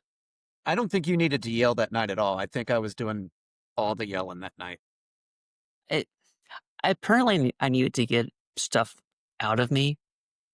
So I think between the 2 of us, we helped really drive it home, and, like, he definitely learned his lesson. I think he was a good kid, good Yeah, soldier, he was. just didn't I didn't think just on this thought of whole thing. I just thought of something. This guy, so this kid is our commo guy. The guy's got like one job: put the freaking radios in the trucks and make sure they have the proper fill. I mean, it's pretty much as simple as that. And the SKL is the device that these kids use to put a fill into the radios, so where bad guys can't listen into our radio communications. It scrambles our radio communications, and only other radios that have this fill can decipher what we are saying verbally when we talk on the radio. So this kid, I don't know if it was the same day. It might have been earlier that day before he misplaced the SKL. I told him, the first sergeant had said to me, "Hey, I don't have radios in my truck, and I got 2 radios sitting right here. Can you have," I can't remember what the kid's name is. I'm not going to say his name anyhow. Um, like, "Can you have him put these radios in my truck?" And I told the kid, I was like, he's a commo guy. I'm like, "Hey man, get those 2 radios over there and go put them in first sergeant's truck." And I thought that's kind of a no-brainer, your commo. He opened up his passenger side door and set the radios in the passenger side seat. That's what he did for putting the radios in. I didn't think I had to actually say you must install them, hook them up, and make sure that they work, commo guy. He just, and then like 2 hours later, first sergeant's like, "Hey, Whiting, what the fuck?" And I'm like, "What?" And he's like, "The radios are in there, but they're not in there." And I'm like, "Oh my God." Oh, I remember his name now. I'm not going to say it though. I'm not going to say it. This kid, I'm like, "Dude, what are you doing, man?" I never heard about that, but man, that night, like, I'm getting ready to go to bed on the back deck of the tank. My gunner is getting ready to go to sleep as well. Um, and he comes up, is like, "Sir, I can't find the SKL." Like, you what? Yeah. It's like I was getting flashbacks to 5-1 where they had purposely buried one of their NSA encrypted SKLs out in the field to purposely lose it because they hated their OIC that much in the S6 Oh, department. yikes. So I'm thinking like this is I don't need this happening again. No, not only is this a high dollar item, it's a very sensitive item that you can't allow to fall into the wrong hands. Yeah, So losing it is a major fucking thing. It's major. It's a big deal. Like, every training stops until you find it. That was a bad night. yeah, it was by the time I was done laying into him after talking with CO and first sergeant, and finding out first sergeant had it. He had The whole seen, time. He yeah, had it the whole time. yeah. It was like Kamo had secured it in the top of his sleeping sack because it didn't have crypto in it, so he thought it was going to be fine. And it's like, and I think the Uh, CO Here's and what this is kind of my point though about why I hated that unit so much. I mean, they had us looking for this damn thing and they had it the whole time. They were just trying to prove a point about this guy not securing it properly. And eventually they told me, but they told me to keep the charade going for a little while longer because they wanted to prove a point.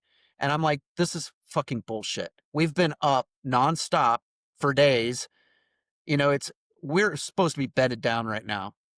And they got everybody up looking for this damn thing that they know exactly where it's at.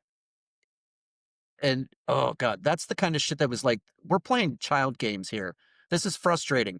Let me deal with the kid that didn't secure it properly. I will one-on-one with him. I will fix the problem. We don't have to have the entire platoon up looking for something that you know exactly where it's at. yeah, I which was, is what we had brought it down to, is like just having him even just for an hour looking for it, yeah, and I just think to that's what help we ended up drive that doing. home. Yes. It's like, you need to look for it. You need to retrace your steps everywhere you've been. But the CO had been in 5-1. He had seen that whole fiasco go down, so he knew how livid I was Okay. about it. Hmm. So it was like letting me get a little bit more directly involved as someone who had seen firsthand what had happened. Remember what you had said afterwards, that you wanted to laugh because you had never seen me yell, and yet having to maintain that composure so you wouldn't undermine my authority at the same time. And the next morning, everyone thought it was first sergeant that was yelling. Then Oh they found out, I yeah. was like, no, that was the XO that was yelling. I was like, the XO can yell? Oh crap, don't piss him off.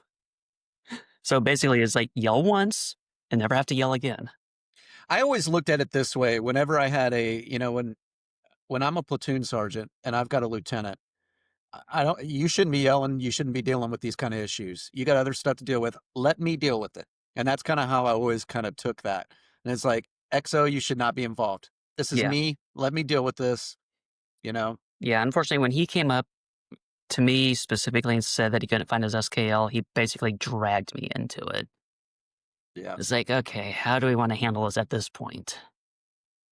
That's why I went straight to you, then to first sergeant and CO, and say, well, let's get a plan. Let's get something.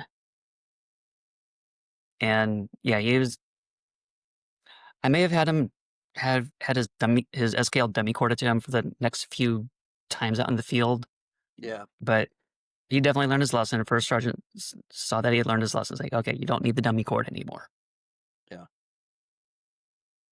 But but What a yeah, unit. I think that was, even though that was more play acting of the anger. Um, Yeah, I got to see it a little bit that night though. yeah, in Afghanistan, that's where it reared its ugly head. Okay. Do you want to talk about it?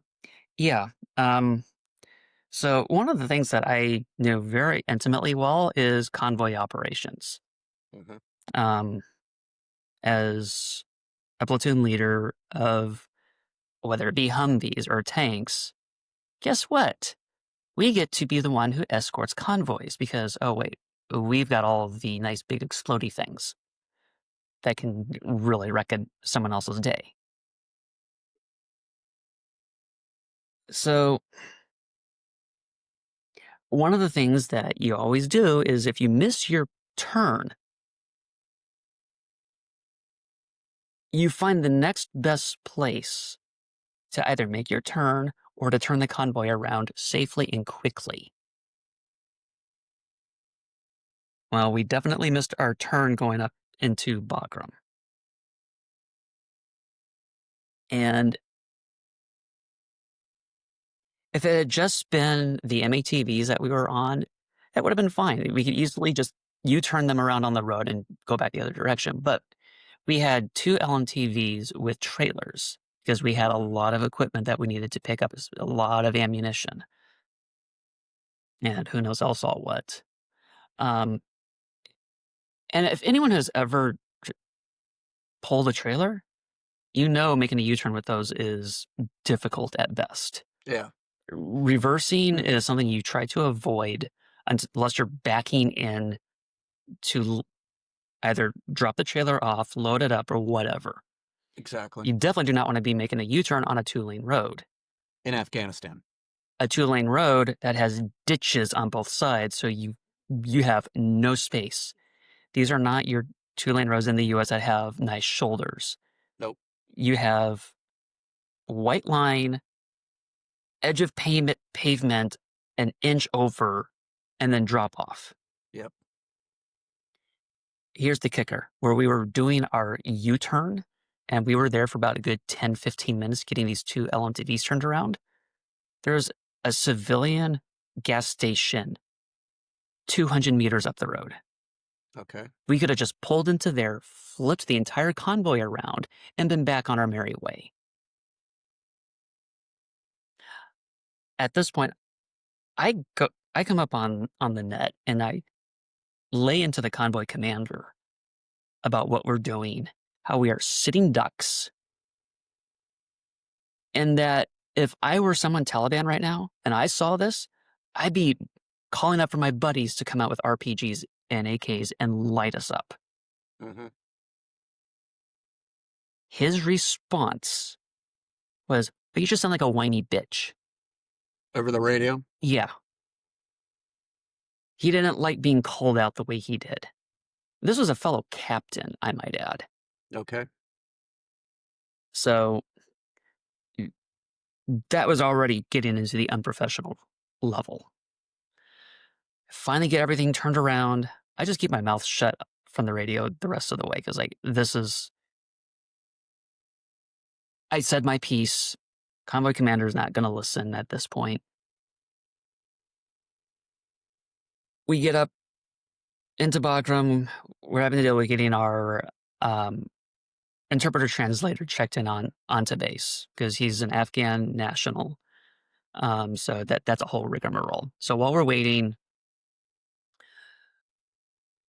I stepped out just so I could stretch my legs and whatnot, and I'm hearing one of the E7s talking about how I am such a whiny bitch. And it started calling that to me to my face. That fed back to my childhood trauma and the anger issues that stemmed from that. And I initially told him, I was like, I don't care if you don't respect me as a person, you will at least respect my rank and shut up. He didn't. It just did not go. That did not go over well with him. Apparently, he doesn't like officers. Go figure. One of the other officers was trying to just get me away from it. I wasn't having any of it. I was just too pissed off by that point. I was like, in my mind, I finally just realized, like, I just walk away from this. As I'm doing so, he takes one last pot shot of calling me a whiny bitch again, turned around and swung. You did? Yeah. Not my brightest moment. Everyone's getting involved, pulling both of us away from each other.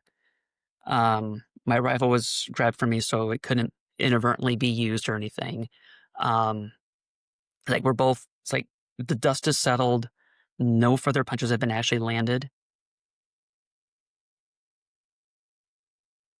Then he walks right up to me, punches me square in the face, like right here, right into my eye. If I hadn't been wearing my sunglasses, I'm pretty sure my right eye would have been permanently damaged. Knocks me clean up my feet, and I end up sliding underneath one of the MATVs from the skid of how hard I was punched.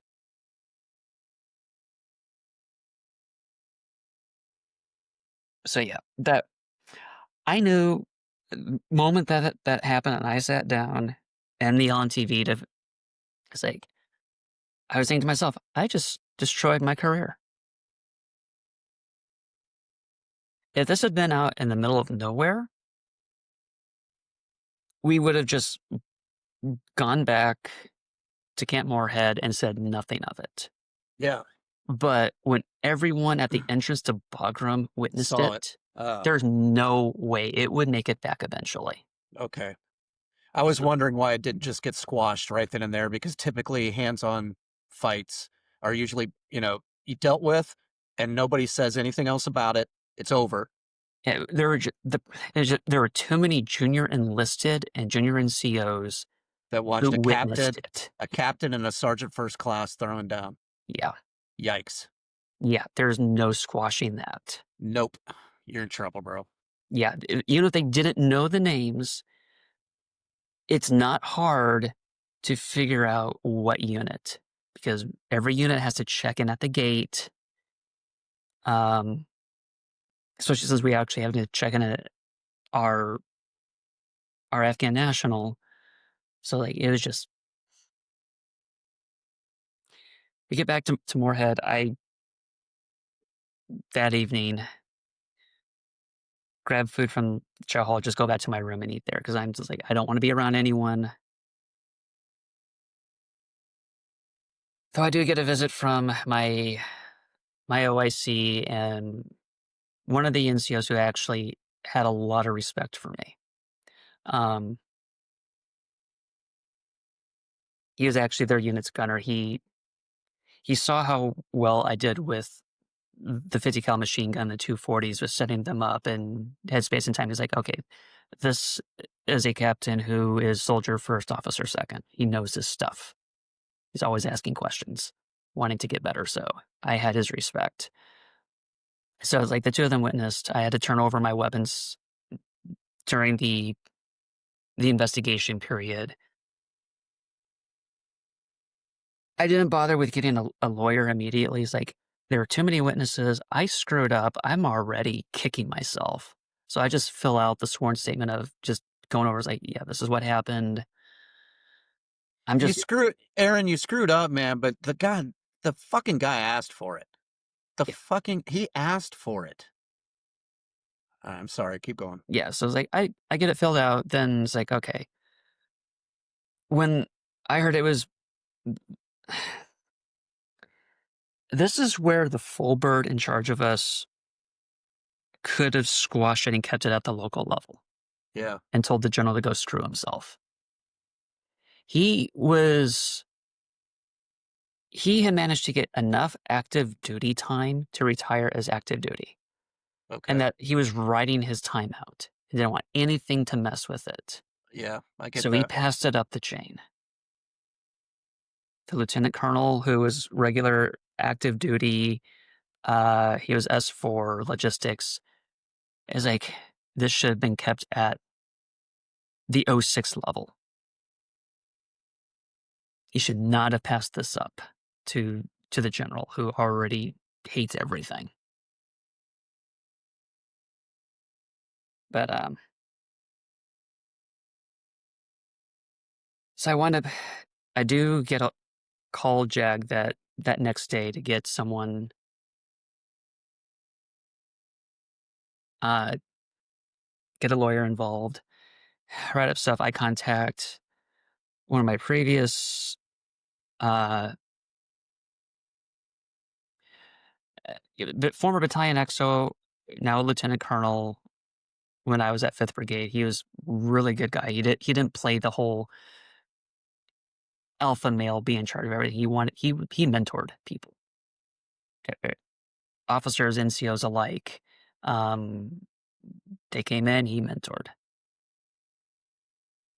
He drove the company XOs hard, as a battalion XO should. But it was, so I contacted him. I think I even got a retired colonel to write a letter for me on my behalf.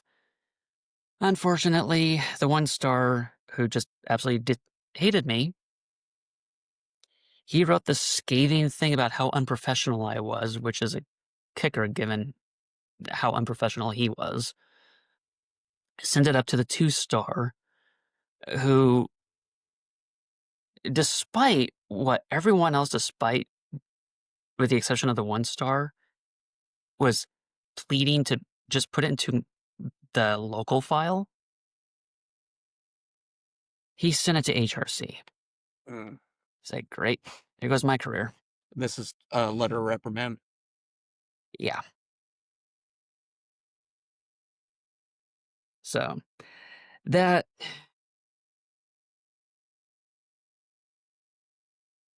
First off, I want to say, Aaron, thank you for sharing that story. You know,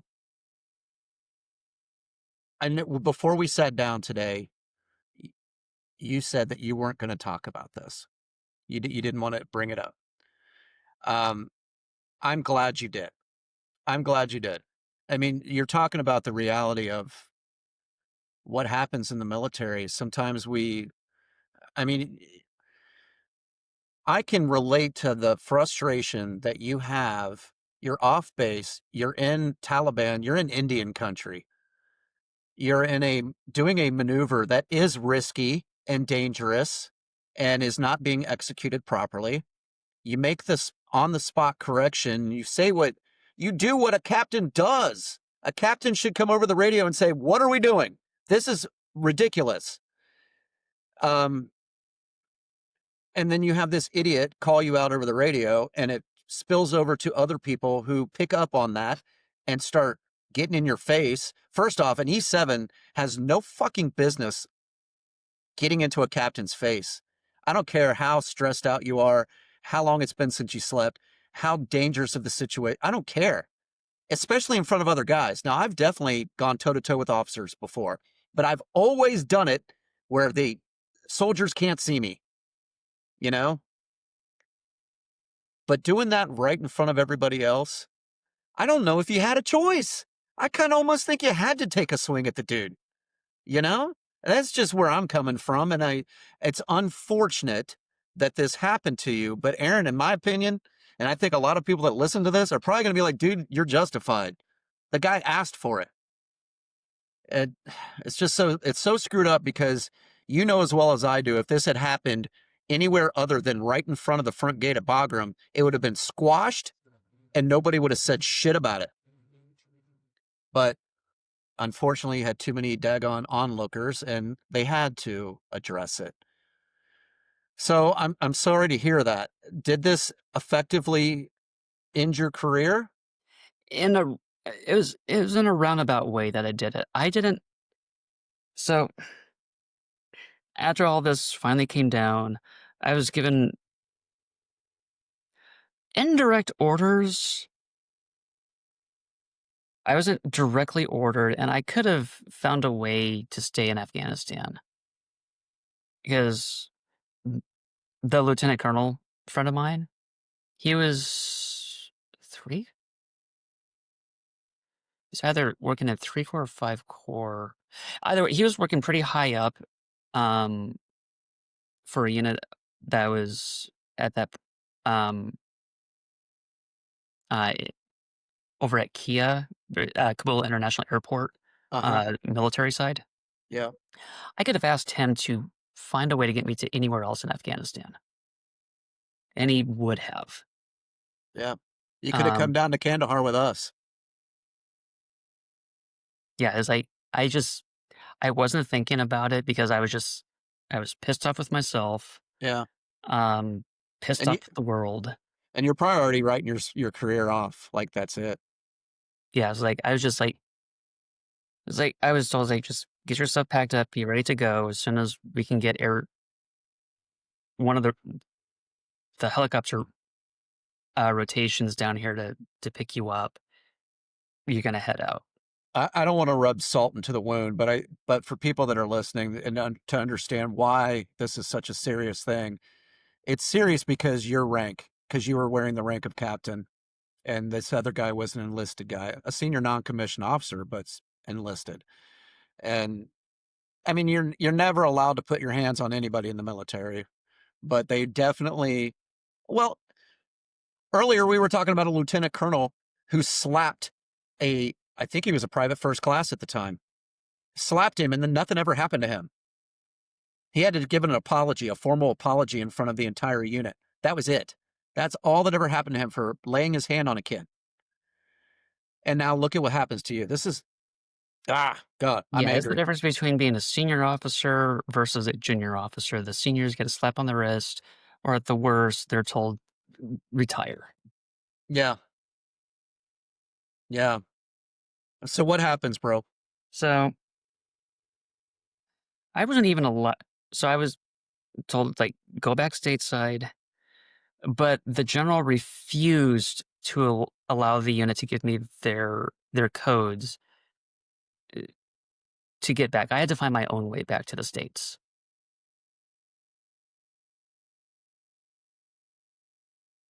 So like I show up, I don't even have any true official orders. Yeah, where are you showing up to? Where'd you go? Uh, Bagram No, no, no. Back to the or States. back to Fort Benning.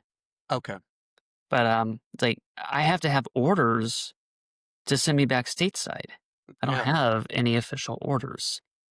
All I have is just some documentation that says I'm no longer n- needed at the unit. So the airman who is like, okay, well, this will work. We'll make it work. Because I don't like, I pissed off a general. It's like, enough said. Huh. Well, good for the Air Force for getting you home. Yeah. So, and because my deployment orders didn't specify the route in and out that I had to take, um, my route in was commercial flight to Kuwait and then C-17 from Kuwait to Bagram. The and when I say commercial flight, it's a contracted commercial flight of flies out of Fort Benning, strictly individual augmentees on there. So there's no civilians. They'll fly to the nearest military base that's not in a war zone. Right. So the route back, I was initially supposed to go back through Kuwait. Show up the next morning. I had been bumped because of someone going back for emergency leave. Mm-hmm. It's like, okay, not a big deal. That soldier needs to go back before I do. It's like, okay. So then I was like, okay, so what's the next thing out? Because Kuwait's flights are only once a week. I didn't that flight out of Kuwait, I'd be missing by taking the next day's flight down there. It's Right. like, well, we've got flights out of here going to these locations. Got a flight to Qatar. The Baltimore rotator was delayed by a day. So if we get you on the next flight to Qatar, you'll be able to catch that. And that'll get you all the way to Baltimore. So basically, the Baltimore rotator, it's an Air Force, it's either Air Force or DoD contracted flight that goes from Baltimore to Germany to Italy to Qatar and back once a week. Okay. It's basically it gets service members either to their units when they're being assigned to Germany or Italy, or and their families, or when they're going on leave back stateside when they're assigned there, or if they just want to take a vacation to Europe, they can get onto the Baltimore rotator for a hugely discounted fare versus a traditional commercial flight.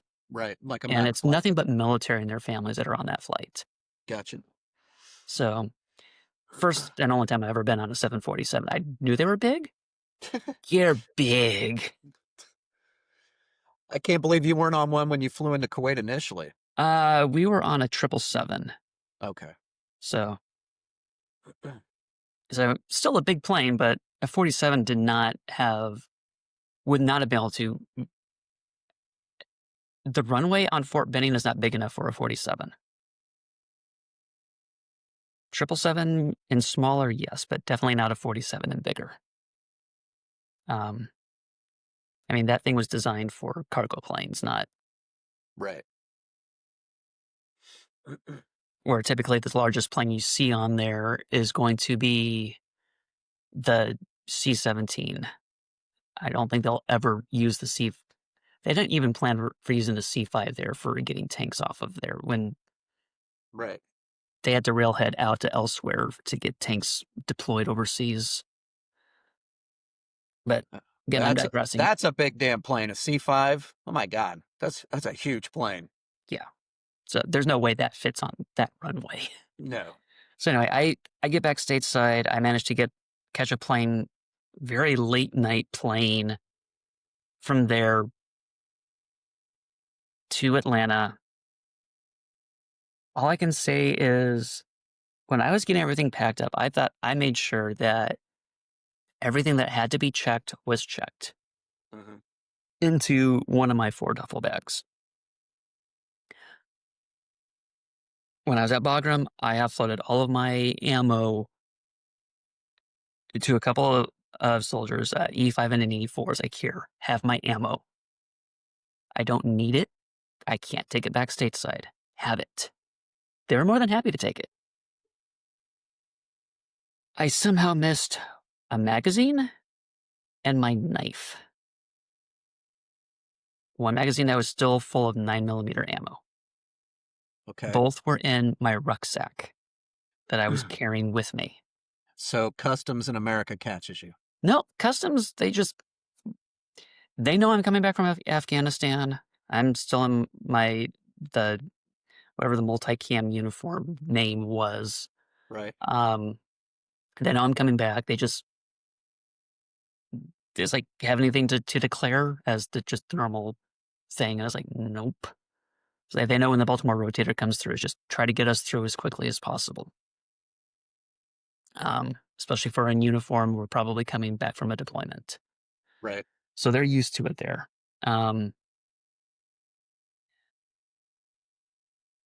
It's when I'm going back through security to catch my flight to Atlanta.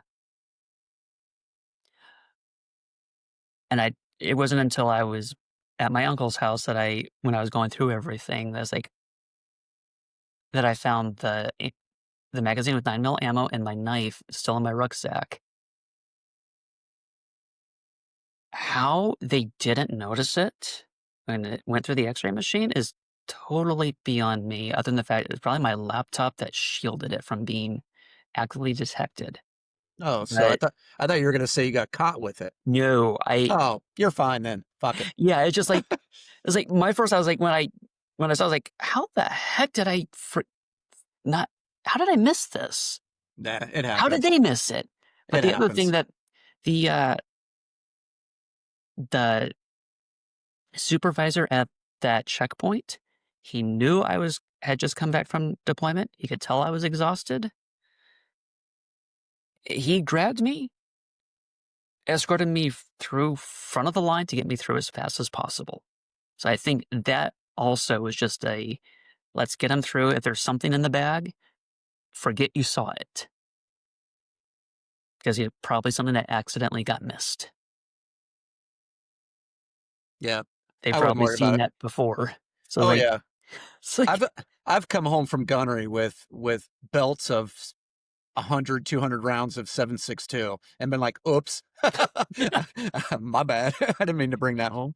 yeah. Yeah, it happens. Shit happens. Yeah. So I was like, I get back, I've already contacted branches. Like, I'm being sent back stateside. I need a unit to get us to be assigned to. It's like, oh, we got nothing at the moment except for Fort Bragg and Fort Polk. It's like, well, I'm going to take post-deployment leave. When I get back from that, I'll call again, see if there's been any updates for duty stations. Oh, so you're about to go to Fort Polk. Yeah, because like the decision was basically down to Fort Bragg of airborne hooliganism. No thanks. Yeah, and it's like, and in But order to Fort, even get the squadron or a troop command and the reconnaissance squadron, if I didn't have a ranger tab, You're not getting it. yeah, even though Yeah. I was like, we're all armor. Why the blue Kool-Aid? No, if you're in an infantry unit, man, they only care about that ranger tab.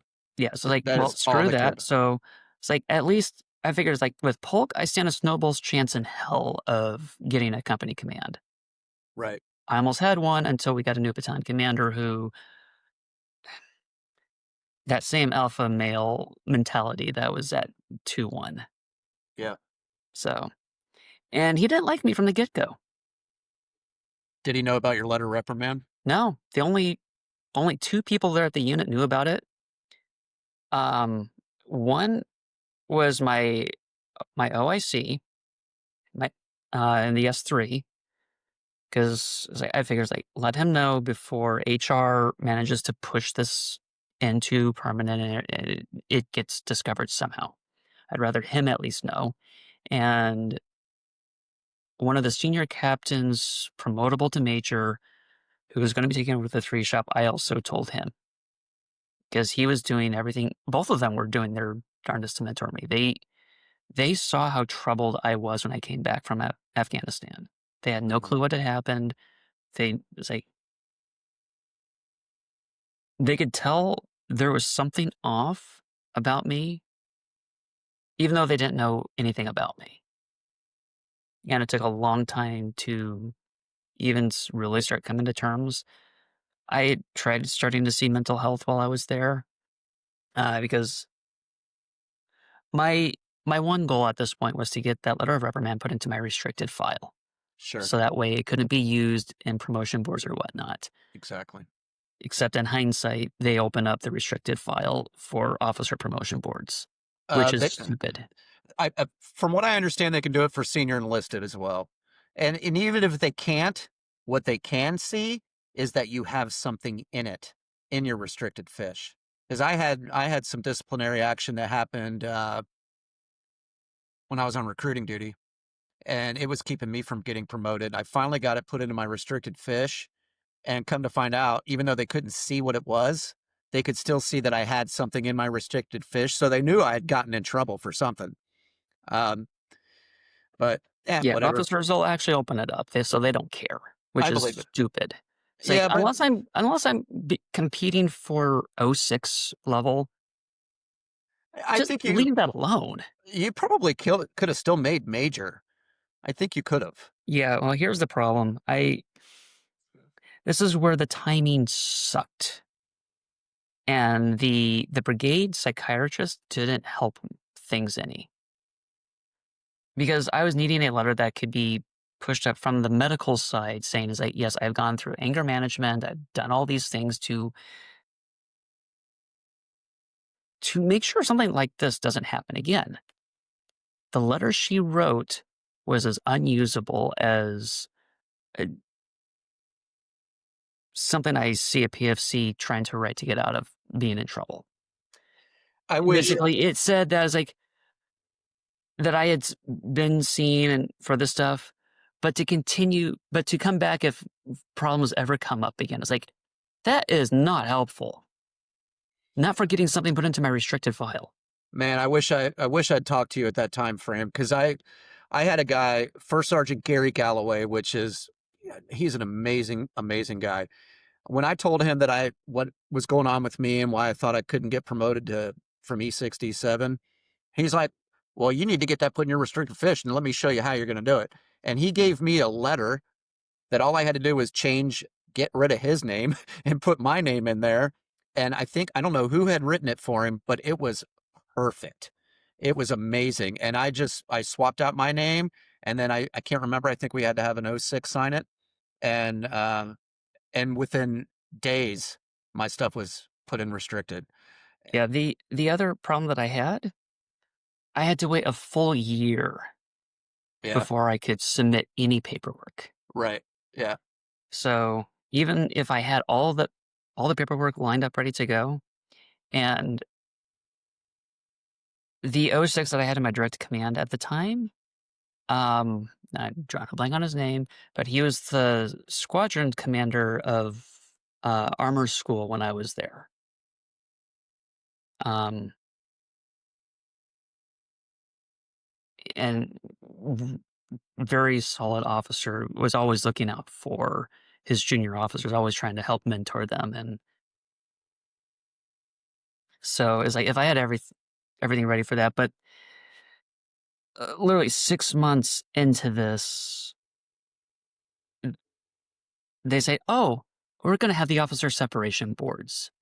Yeah, that's That another was at critical month, piece to this because yeah, during that, this time frame is when we were drawing down on the size of the army. yeah, month So if you got in 11. trouble, you were probably going to get cut. Yeah, month 11 was when the board met.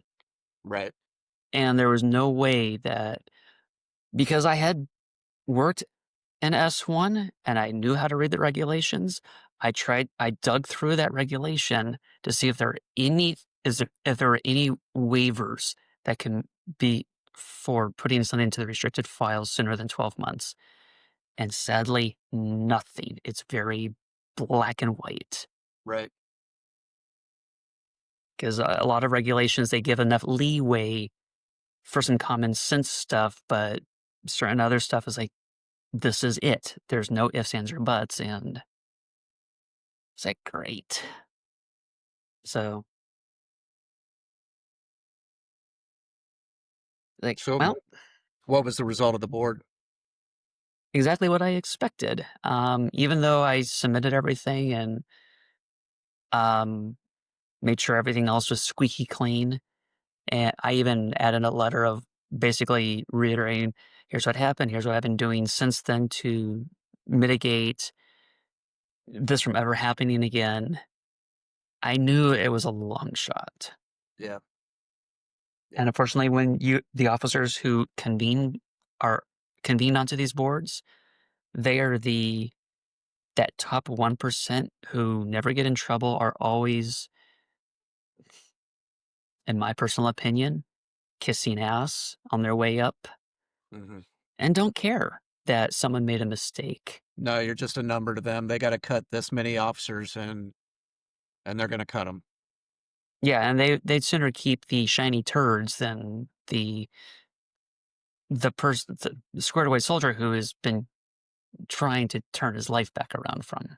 This is crazy to me because you are the second person I've talked to on this podcast now that fell under that sequestration period and lost your career over it, over the drawdown on the Army force. And I knew folks, of course, that happened to, but God, it's so sad. That was such a scary period of time, man. You almost had to walk on water to keep yourself safe from being cut from the team, sent home with a severance check and saying, thanks for your service, man. Have a good life.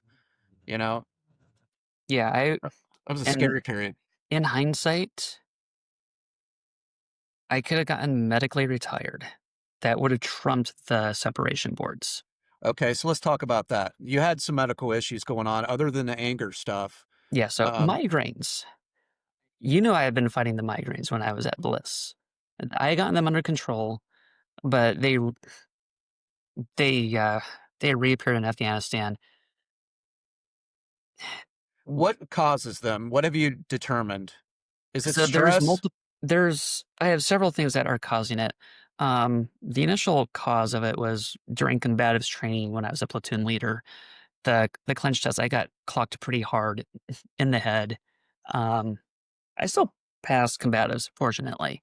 Um, but I have no recollection from between punch landing and looking up at the ceiling. So about 2 seconds of not blacked out, but just no recollection. So you probably got a TBI from that. Yeah, oh, yeah, that was confirmed. Yeah. Um, I was definitely showing plenty of post TBI symptoms. The CT scan showed all that. So, um, and at that point, it was just being handled more at the unit levels medical team. Once I went to 1-6 and it was getting worse, that's when the PA there was like, sent me up to neurology at the main hospital. It's like, let's figure out more what's going on. So MRIs, everything else. Um, so with the slow medications, we were able to get them under control to the point that they actually did stop. Okay. Unfortunately, 2 weeks before I deployed, um, I was on my or pre-deployment leave, and I was heading through Illinois to Indiana for college reunion. Uh, Before deploying, I got rear-ended while trying to avoid a semi truck that had almost taken the front end of my car off. So that spun my car around. Apparently, I hit the side of my head against the driver's side window. Didn't realize it at the time until state troopers showed up and they like saw this huge welt there. It's like, you should probably sit down and we should probably call an ambulance. And you're still on active duty at this point? Yep. Okay. So did I tell Branch that I got into a vehicle accident and I was like going to be delayed deploying? No, because I knew how that was going to go since I already taken the deployment from someone who couldn't deploy due to medical reasons. I would lose it. It's like, no way in hell I am losing this deployment. So I got um, Fort Benning refilled all my medications that I had been taking while at Bliss to take with me over to Afghanistan. So if the migraines did kick back up, which they did. Um, Are you having migraines today? Like they since they are since we've still been doing this podcast, since we've been talking. today is I had a migraine that was trying to form earlier today, and I took my meds so I wouldn't have any issues of being able to human Okay. Because the when way I've been watching you, and I've been sensing that you're in pain. I'm. If I'm not in pain, I'm wondering how much of a cat I am that day. Um, right now, the pain I'm experiencing more is just in my lower back, but that's a constant, and it's there. I'm been treating it. It's just Did you do a VA claim? oh yeah, Okay. which is my huge saving grace when the fact that I didn't medically retire. Okay. If I had medically retired, it would have been because of the migraines. They also would have added on my allergy to fire ants because that For, since for yeah, Polk. yeah. Well, here's the thing: the Army has a policy. If you're allergic to fire ants and you deny wanting to get the treatment to be less allergic, they will medically retire you. Really? Yeah. Huh. And stupid me, when they mentioned that, I was like, well, they're already taking care of things with the separation board. I should have just that doctor should have slapped me across the face and said, "You will be medically retired. Shut up." Yeah. But yeah. So So what was the outcome of your VA claim? initially it was 90%.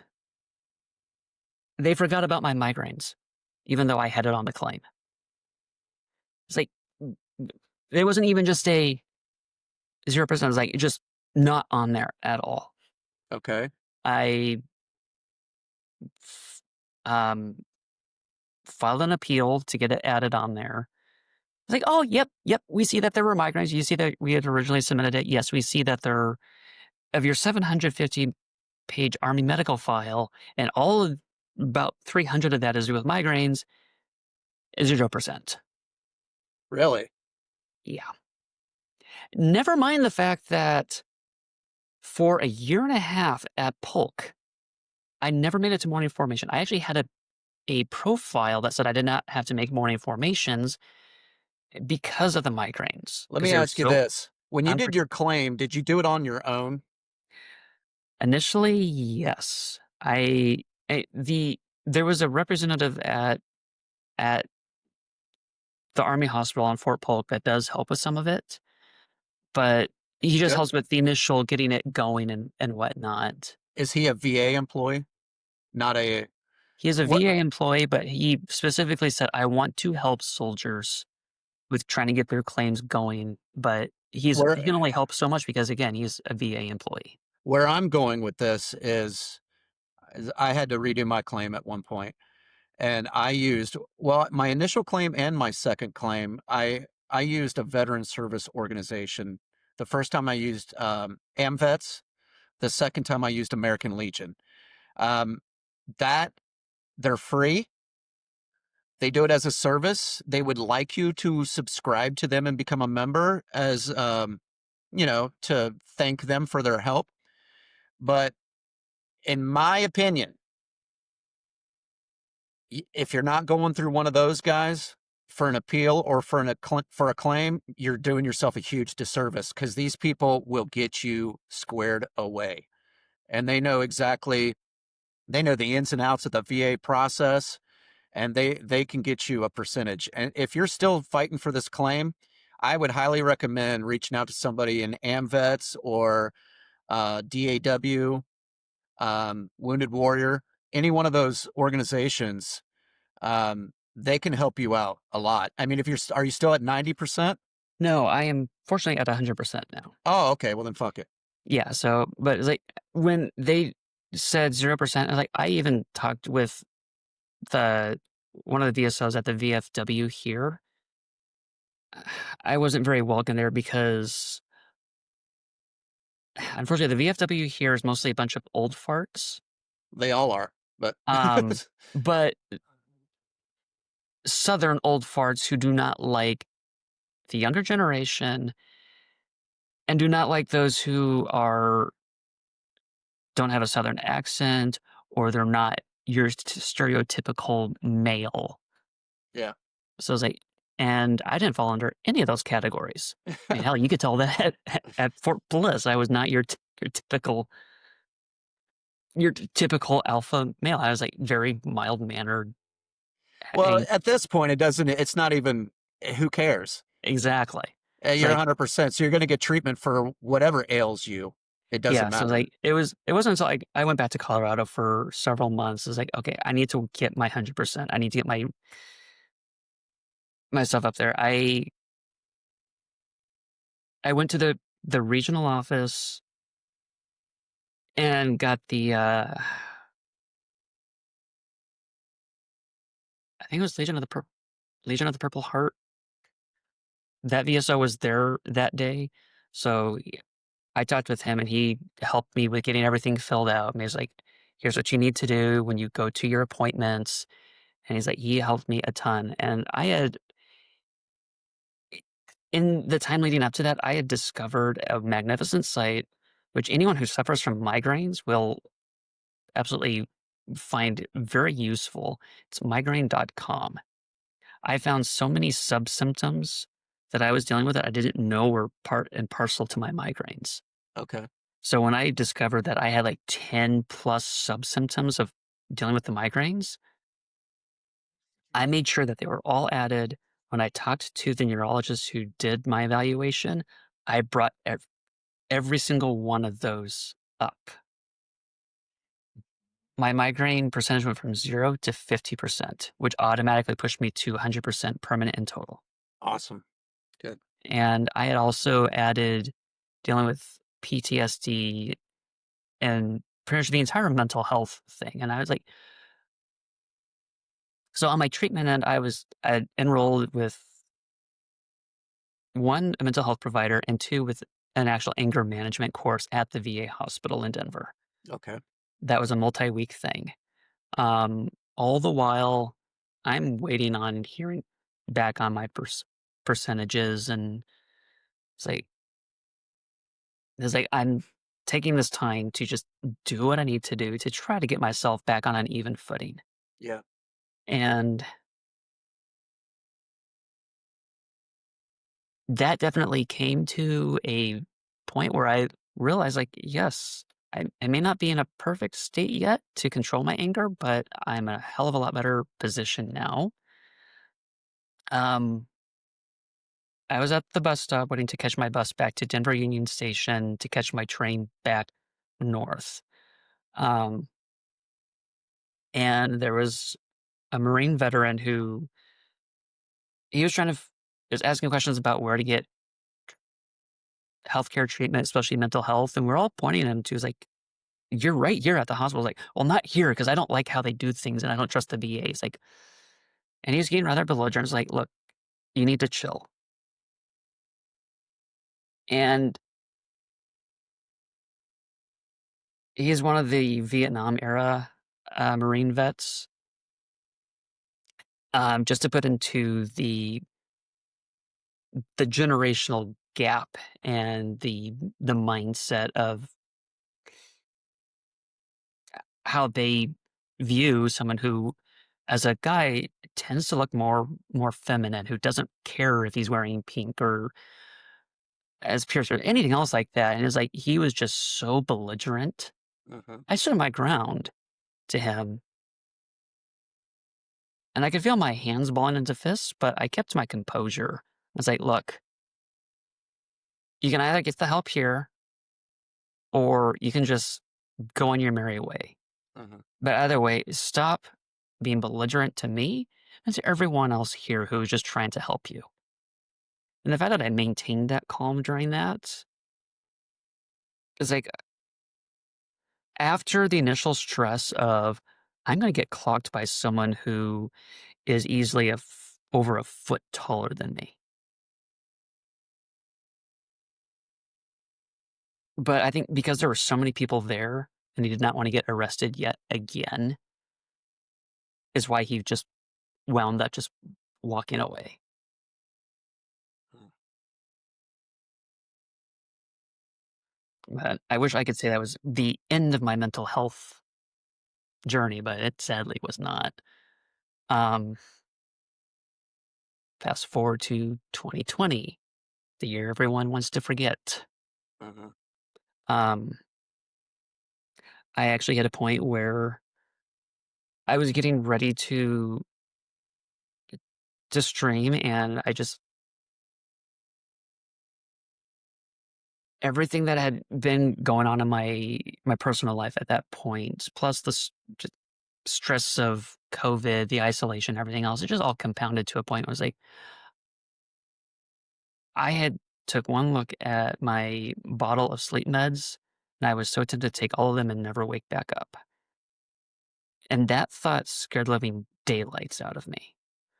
I didn't stream because I was in no condition to mentally. Um, that night was painful. Next day, I called my mental health provider. She called back as soon as she was between patients. Said for me to get to the VA hospital, check into the ER, and get into the psych ward. She knew I needed more help than I was going to be getting on the every other week appointments that we had. Mhm. So that was I fortunately didn't need to stay there long. I just needed basically one, get my head screwed back on right. Two, get a couple more tools. Three, have an actual psychiatrist uh figure out what meds are going to be best for me Mhm. and get me onto them. And as I hit up, I was like, okay, I'm doing better.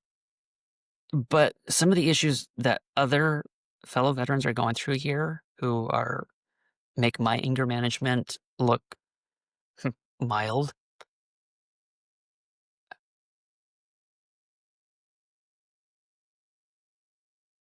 Let's just say I understand why the mental health ward has gigantic muscular m- male nurses to tackle some of these veterans who are also just as massive. Mhm.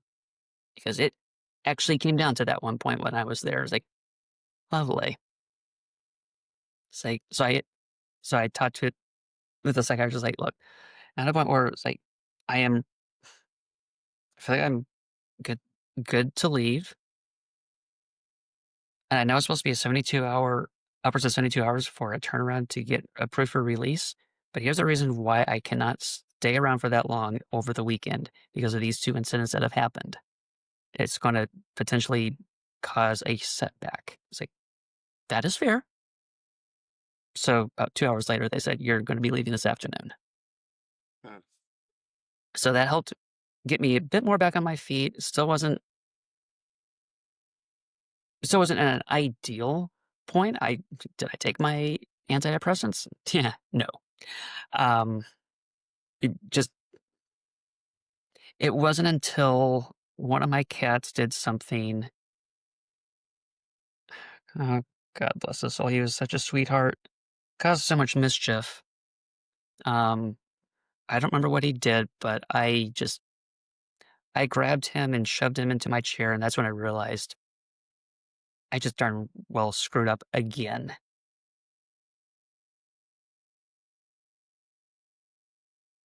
And it's like my cat wouldn't come near me for like 2 days. He would meow at me from a distance when he needed food. Just say, it was like that was the kicker of, yep, I need to be taking these meds. So that,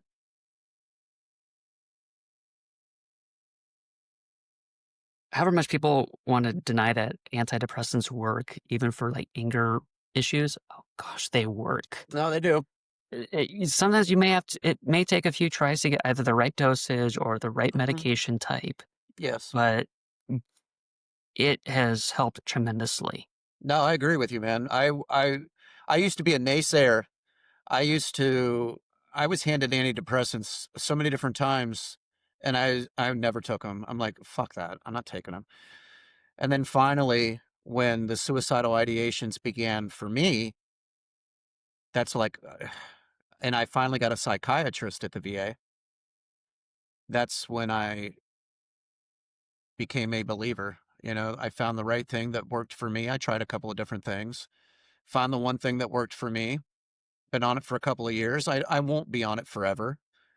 But for now, I don't really want to stop taking it because, I have not even considered suicide as an option since I've been on this med. So I know it. And it's not the only thing that I do. I go to a lot of therapy through the VA. I do stuff in 12-step groups to stay away from alcohol and learn how to live sober. Do a lot of stuff, service work, a lot of things like that. And today I feel the best I've felt in decades, hands down. Um, but it takes a lot of work, and I think if one of the tools that is required is medicine, even if it's only for a year or two, then by God, take it. You know, and if it's not working, try something else. Until you find what does work for you. Yeah, and it's like something I I also deal with insomnia, and my antidepressants, well, most antidepressants have serotonin in them, and especially if you're fighting depression, do not take it before bedtime. No, no, no. I I was w- told specifically take it in the morning. yeah, I used to take it at night before the insomnia really started kicking in. I was No, like, yeah. so I was like, I had to, but when the insomnia was just so bad last year, and there was a lot of stress that was going on in my life at the same time. Um, Let me guess, they threw trazodone at you. no, Really? no, I have been on fluoxetine. Okay. Okay. Um, with the insomnia that I was fighting, a lot of it's due to pain, due to stress. Um, all of last year was my mom fighting uh, breast cancer, so that did not help me any. Um, especially since I'm really close with my mom, so it was I didn't want to lose her. I wasn't ready to lose her, and I don't need to deal with my dad alone. He's a huge stressor in my life. Um, How is she today? uh, Cancer free. Good. The surgery removed all of it, but she still had to go through chemo and radiation to make sure that because her hormone levels are still high, there's like they just wanted to make sure that everything was eradicated. So that was still a very stressful year. Sure. Yeah. I'm glad she's Um, okay. so she still goes in for her test just to make sure that nothing does return. Yeah. Um, but so coming out of basically a 2-year dark period Mhm. where I wasn't streaming, I was just trying to make it from day to day. I'm actually at a place where I am streaming regularly. I'm actually able to work on my house renovations slowly but surely on my good days, tackle the jungle that exists on the outside of my house. Louisiana is a jungle if anyone didn't Are y realize that one. are you in Colorado today? N I bounce back and forth between my house here in Louisiana that I'm renovating so I can Oh, sell the damn thing eventually, okay, and Colorado, where I still am 99% of my health care is out of. okay. Um, I have tried the VA here in Louisiana, and they cannot get primary cares to save their life because no one wants to come here, Yeah, I've and got they man, I don't tell have you, enough specialty cares, so it's like, the guy I had on here a couple episodes ago said the same thing about that VA. And he switched VAs, I think he went to I can't remember, I'm gonna get it backwards, but I wanna say outside of Polk, outside of Camp Shelby, somewhere around there, the VA there was awful. And he went to another one not far away. I think maybe I'm totally gonna screw this up because I can't remember exactly where it is, and he'll hit me up and he'll be like, "Dude, you said the wrong damn ones." So, but he found a VA that works, and yeah, I absolutely love the Denver VA, especially after they moved from their old hospital in, uh, that was just a little bit east of downtown to their new facility in Aurora at the Anschutz Medical Campus that's owned by, University of Colorado Healthcare System. Mhm. It has it's not just UC Health, there's also got Denver Medical, the Children's Hospital, and the VA there.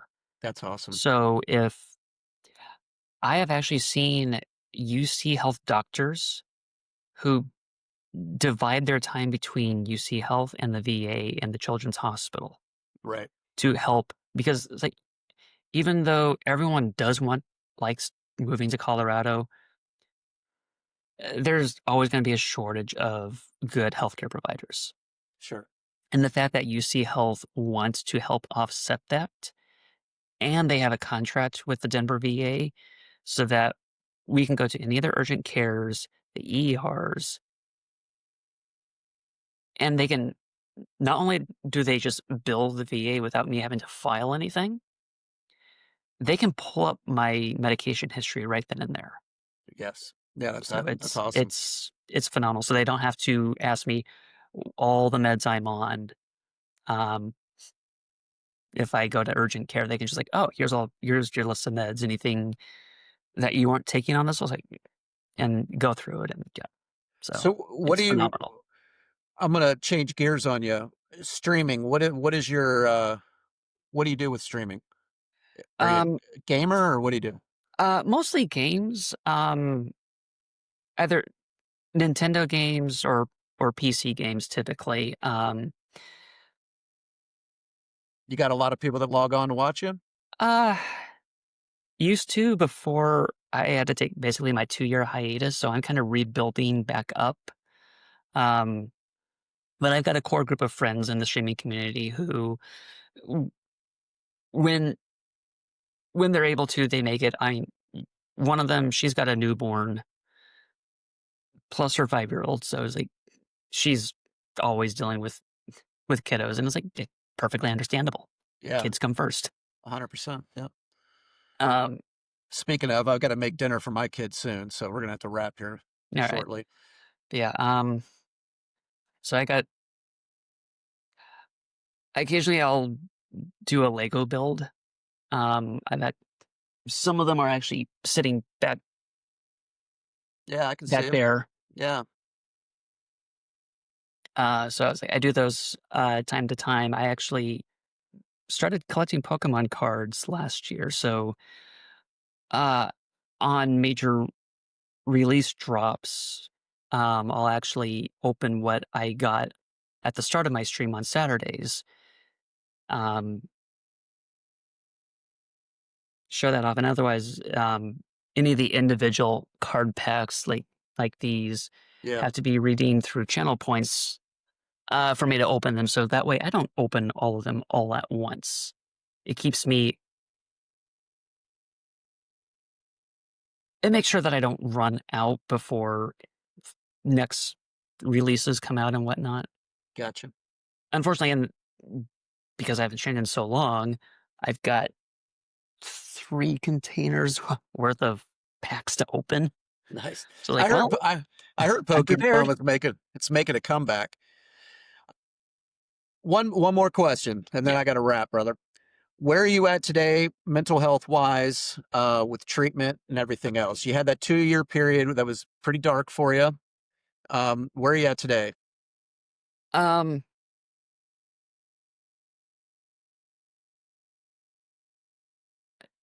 initially using a scale of 1 to 10, where 10 is perfect and 1 is I need to be in the psych ward, I'm hovering around an 8.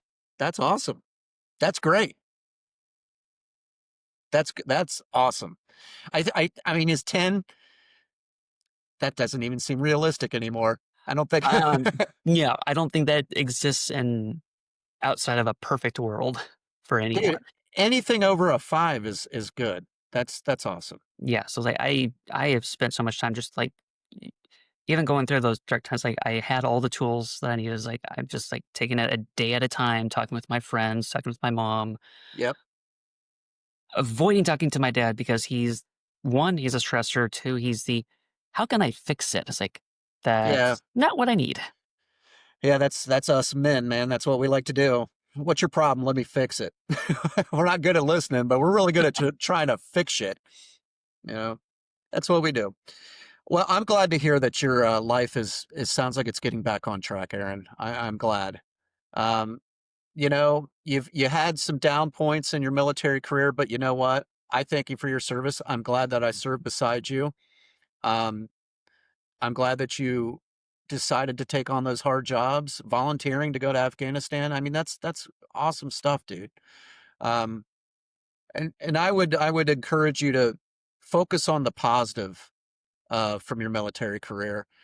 Again, I'm glad you brought up the letter of reprimand subject. We had talked about you weren't going to, and I was cool with that. But I'm glad you did, man. I'm glad you did. I know that was one of the low points in your life. Um, but you know what? Life goes on, bro. Life goes on.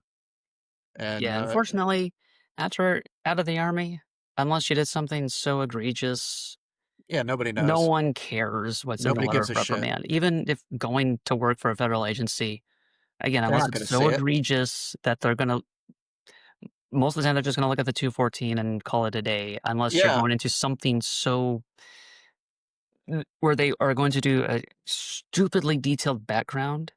you're already past 10 years on that anyway, so who Yeah, cares? yeah, no one cares. It's like anyone who is watching this, like, if you have something in there, and you wanna work for a federal agency, Good, they're not you gonna can. care. Nope, you got an All they honorable discharge, Yeah. right? Yep, all they care is what your 214 says. Yeah. Well, okay, one more question.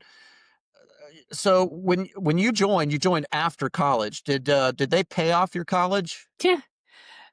Uh, or did you get the GI Bill? no, my parents actually paid for the entirety of my college tuition. Okay. So did you Um, get the GI Bill then? I do have the GI Bill. I Have you have used it?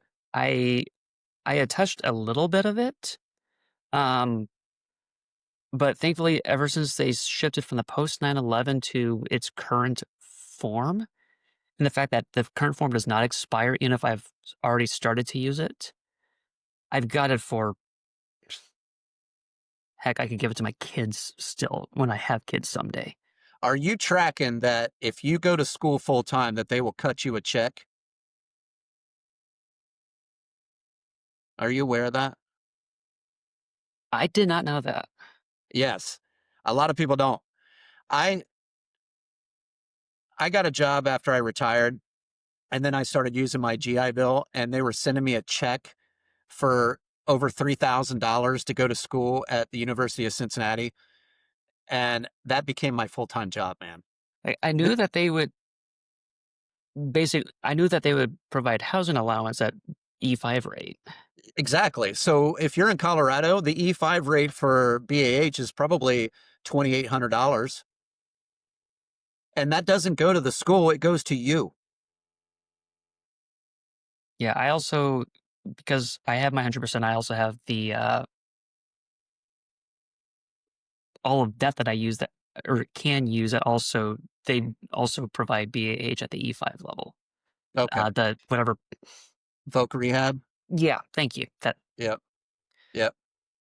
so Good. it's the problem is swinging when I'm in Louisiana part of the year and Colorado part of the year is like it.